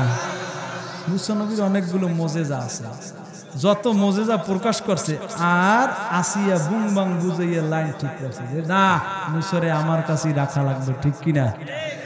মুসা আলাইহিস সালামের 6 বছর বয়সের সময় ফেরাউনের দলবল দাওয়াত দিয়ে আনাম খাসি ফেরাই করে খাওয়ায়, এক একজনের এক একটা, সবার সামনে আনাম খাসি। মুসা নবীর সামনে একটা দেশে মুসা নবী বিসমিল্লাহ কইয়া খাওয়া শুরু করছে, খাসি জীবিত হয়ে পড়ে দিয়েছে দৌড়। এইটা দেখিয়া সব খাসিগুলো দৌড় পড়ছে। এখন ফেরাউন কইতেছে আমারে অপমান করছে এই ছোট ছেলে, আজ ওরে রাখবো না, ওরে আমি জবাই করে দিব, আসিয়ার যে আসিয়ার দাও লইয়া ওরে জবাই করে দেবো। কে আমারে অপমান করছে, ও মুসা ছাড়া কেউ হবে না, কিসের আমাদের ছেলে, ও তো মুসা। আসিয়া কয় তুমি ঘোড়ার ডিম বোঝো? হয় যে মরা ছাগল যেটা করছে, কয় তো ভালো করছে। কয় কে? কয় তুমি যখন মরবা তা তোমার কাম ধরে লাড়া দিলে তুমিও যেত ইয়ে দৌড় দেবা। যাই হোক, ওই থাবরের আওয়াজ কাছে 12.5 মাইল। কয় মাইল? 12.5 মাইল। কারণ মুসা নবীর হাতের সাথে হাত ছিল কার? এই জন্য বলছি আব্দুল্লাহ ইবনে মাসউদ রাদিয়াল্লাহু তাআলা হাতের সাথে হাত ছিল কার? এক দৌড় দিয়ে নবীর কাছে যাই, হুজুর বাম মাইধ্যে মারছি। খবরদার, ও তোর দেশে থাকতে পারবে না, ওরে এই জায়গাতে বাগান লাগে। এক সাহাবীর ও সাহাবীরা ভালো ঘোড়া দৌড়াইতে পারে এমন ঘোড়া কার আছে? আবু বকর কয় হুজুর এই আরবের তেজস্বী ঘোড়া, সবচেয়ে ভালো ঘোড়া আমি 3 দিন আগে আপনার বাড়ির সামনে বাঁধতে রাখছি। কয়দিন আগে রাখছি? আল্লাহ নবী ঘটনা কি তুমি 3 দিন আগে বাঁধতে রাখলা? কা হুজুর আমি 3 দিন আগেই বুঝছি ওই দেশে থাকতে পারবে না। সুবহানাল্লাহ কইবেন না? ওই যখন অনুমতি চাইতে এসে কোরআন তেলাওয়াত করবে, আমি ওই সময় বুঝতে পারছি এ তো দেশে থাকতে পারবে না।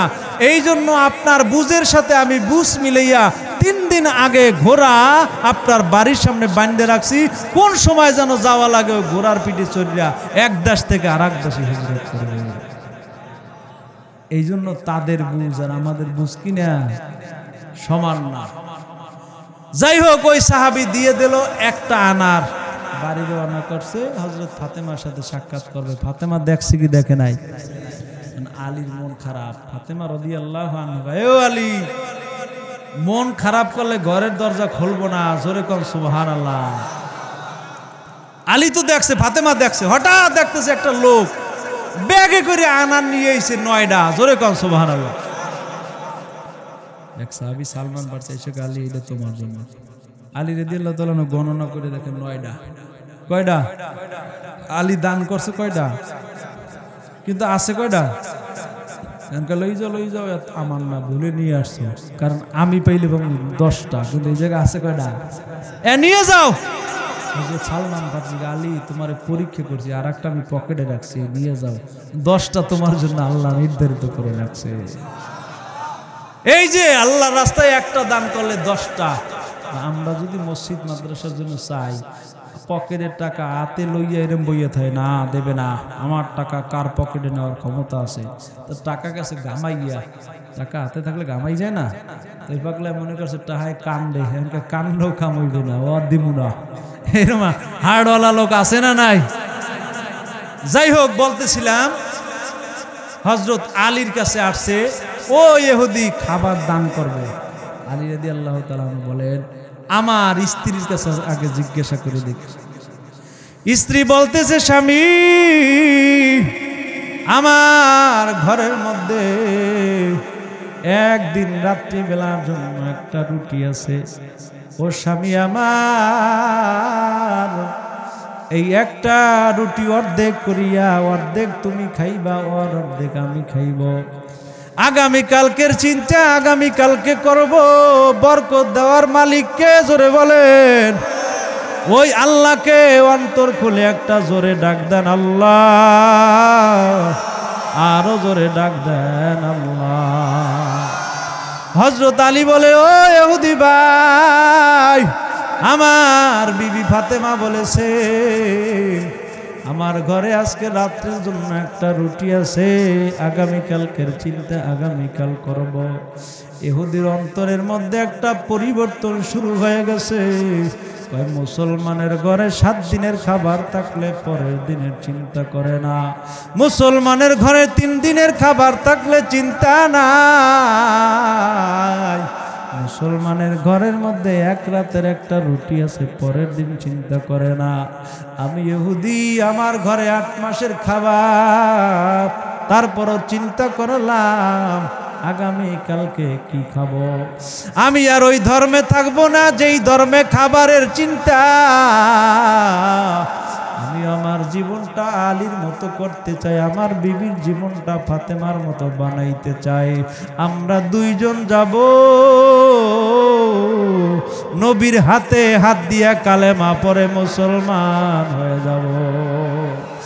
নারায়ে তাকবীর।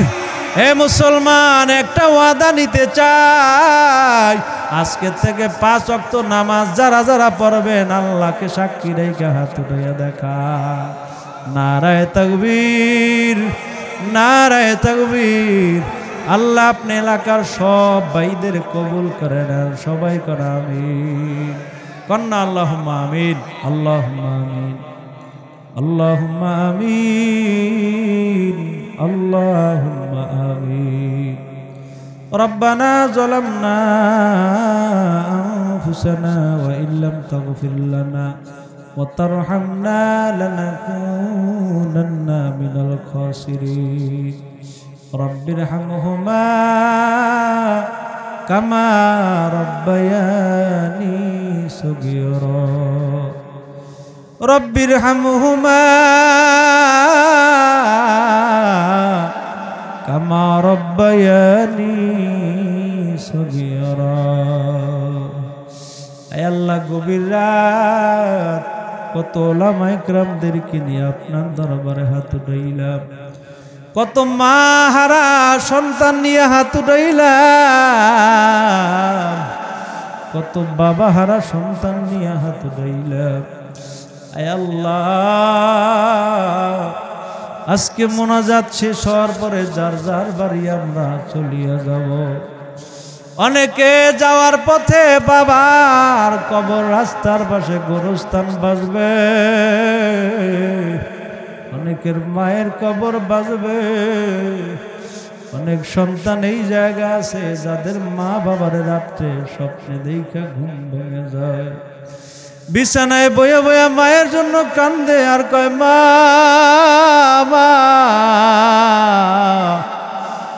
তুমি যেই বিছানায় ঘুমাইতা আজকে সেই বিছানা খালি পড়ে আছে। ও মা গো, দুনিয়ার কত জায়গায় মোবাইলে যোগাযোগ করলাম, মাগো 5টা টুকরা কাপড় দিয়া ঠান্ডা মাটিতে তোমার রেখে আসলাম, আর খবর নিতে পারলাম না।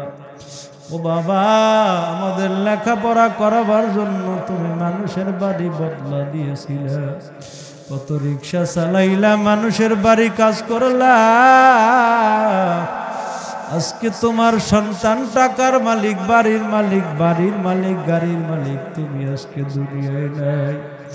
আয় আল্লাহ, ওই বাবা মার জন্য দোয়া করে গেলাম। আল্লাহ, ওই বাবা মার কবরে আযাব দিও না। কেমন আছেন প্রাণের মা গো কবরে, কেমন আছেন প্রাণের বাবা বিপদে। আয় আল্লাহ তাআলা, আজকে কত সন্তান মায়ের জন্য কান্দে, চোখের পানি ফালায়, বাবার জন্য কান্দে, চোখের পানি ফালায়। তোমার পায়ে হাত দিয়ে বলি মাওলা, এই বাবা মার কবরে আযাব দিও না। মরিয়া গি আছে যাদের মা ও বাপ, কবরেরই আযাব আল্লাহ করো মাপ। কবরেরই আযাব যদি মানুষ দেখিত,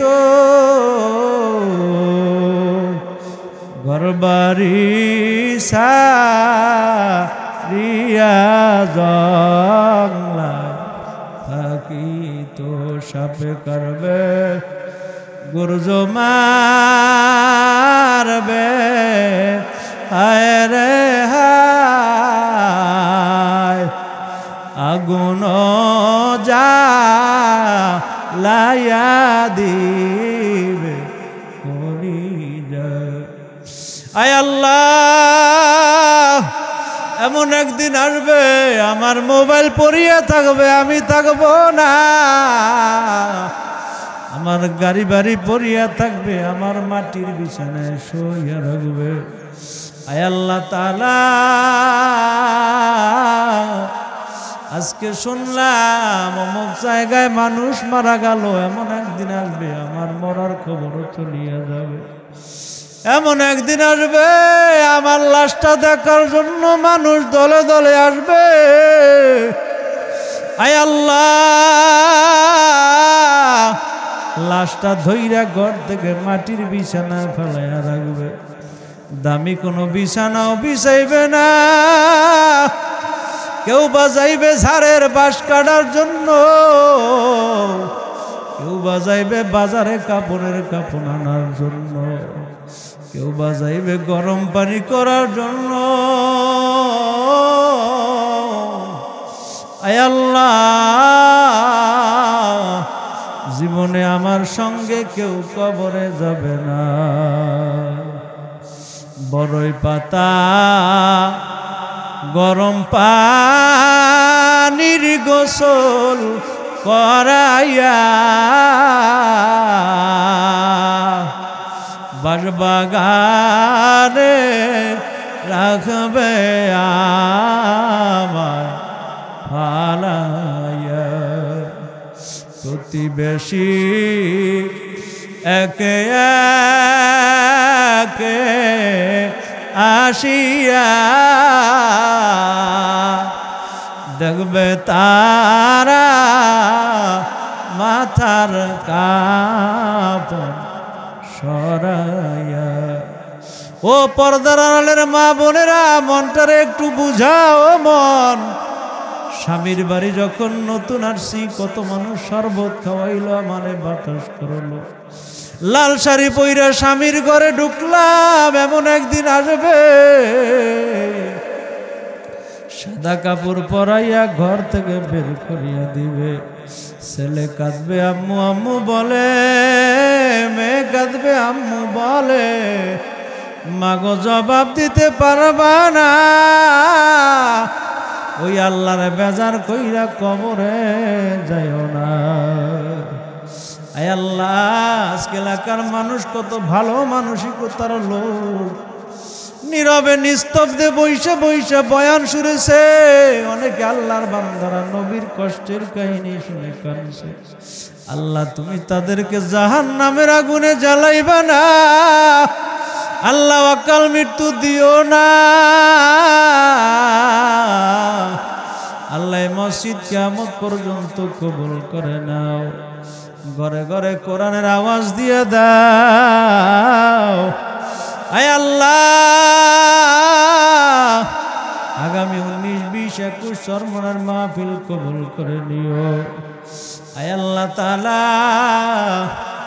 আমার ভাই যিনি আমাকে দাওয়াত করেছিল এলাকার মুসল্লিয়ানে কেরাম আয় আল্লাহ খাস করে মিডিয়ার সিফাতকে কবুল করে নিও আমার মুরব্বী বাবাদের কবুল করে নাও যুবক ভাইদেরকে কবুল করে নাও এই মসজিদের ইমাম আয় আল্লাহ সভাপতি আলামিন হাজারী সাহেবকে কবুল করে নাও আল্লাহ কত মানুষ কত চরমনের পাগলেরা কাঁদছে চরমনের কালো মানিক সৈয়দ ফজলুল করিমকে হারাইয়া পাগল পারা হইয়া জমিনে ঘরে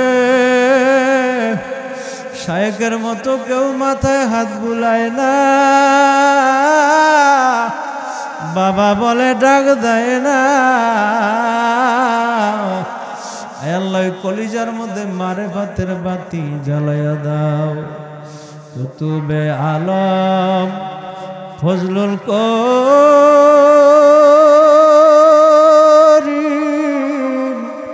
মাওলানা আর কোনো দিন বাবা বলে ডাকবে না, আর কোনো দিন বাবা বলে ডাকবে না, আর কোনো দিন মাথায় হাত বুলাইবে না। ওই কালো মানিক চরমনের জমিনে ঘুমান্ত আল্লাহর বান্দা একদিন গভীর রাতে নিখোঁজ হইয়া গেল। সন্তানরা কোথাও পায় না, মসজিদে গেল তালাশ করে পায় না, নদীর পাশে পায় না, কুতুবখানায় পায় না।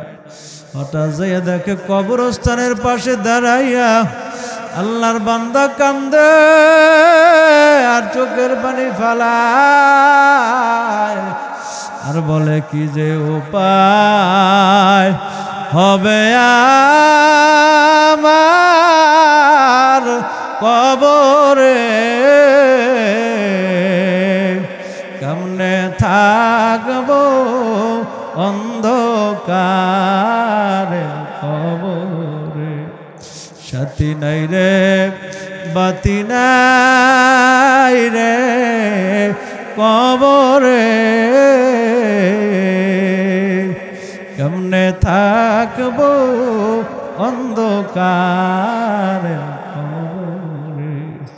আল্লাহ পরিশেষে তুমি তোমার কাছে দরখাস্ত, কানে শুনলাম মক্কা মদিনা যাইতে পারি নাই, আল্লাহ জীবনে একটা বার হলো মক্কায় নিও, মদিনায় নিও।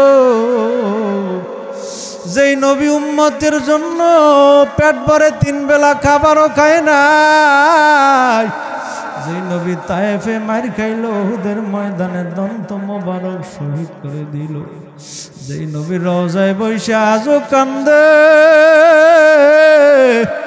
আয় আল্লাহ ওই নবীর সুন্নাত মানবো ওয়াদা করলাম, ওই নবীর একটু স্বপ্নের মধ্যে দেখা করে দিও।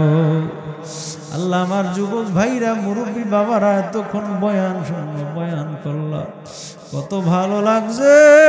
আল্লাহ তোমার কাছে ফরিয়াদ, এই মানুষগুলো আমাদের সাথে হাসরের ময়দানে জুদা করবা না। আল্লাহ আমাদের সবাইকে তোমার আরশের নিচে দেখা করে দিও। দুনিয়ায় দেখা হয় কিনা আর জানি না, আল্লাহ পরকালে একটু সাক্ষাৎ করাইয়া দিও। আল্লাহ কাঁধে কাঁধ মিলাইয়া জান্নাতে যাওয়ার তৌফিক দিয়ে দিও। ওয়াসসালামু আলাল মুরসালিন, আমিন আমিন। আয় আল্লাহ ইটালি প্রবাসী এক ভাই দোয়া চাইলো, মা বাপ সন্তান সাইডা প্রবাসে থাকে, বাড়ির কথা মনে পড়লে মনের অজান্তে চোখ দিয়ে পানি বের হয়। ওই ভাইডারে তুমি সুস্থতার নেয়ামত দান করিও। আল্লাহ এলাকার যে ভাইরা প্রবাসে আসে সবাইরে বাংলার জমিনে আসার তৌফিক দিয়ে দিও। আল্লাহ আমাদের মৃত্যুর সময় কালেমা নসিব করে দিও। কালিমায়ে তাইয়্যিবা লা ইলাহা ইল্লাল্লাহু মুহাম্মাদুর রাসূলুল্লাহ।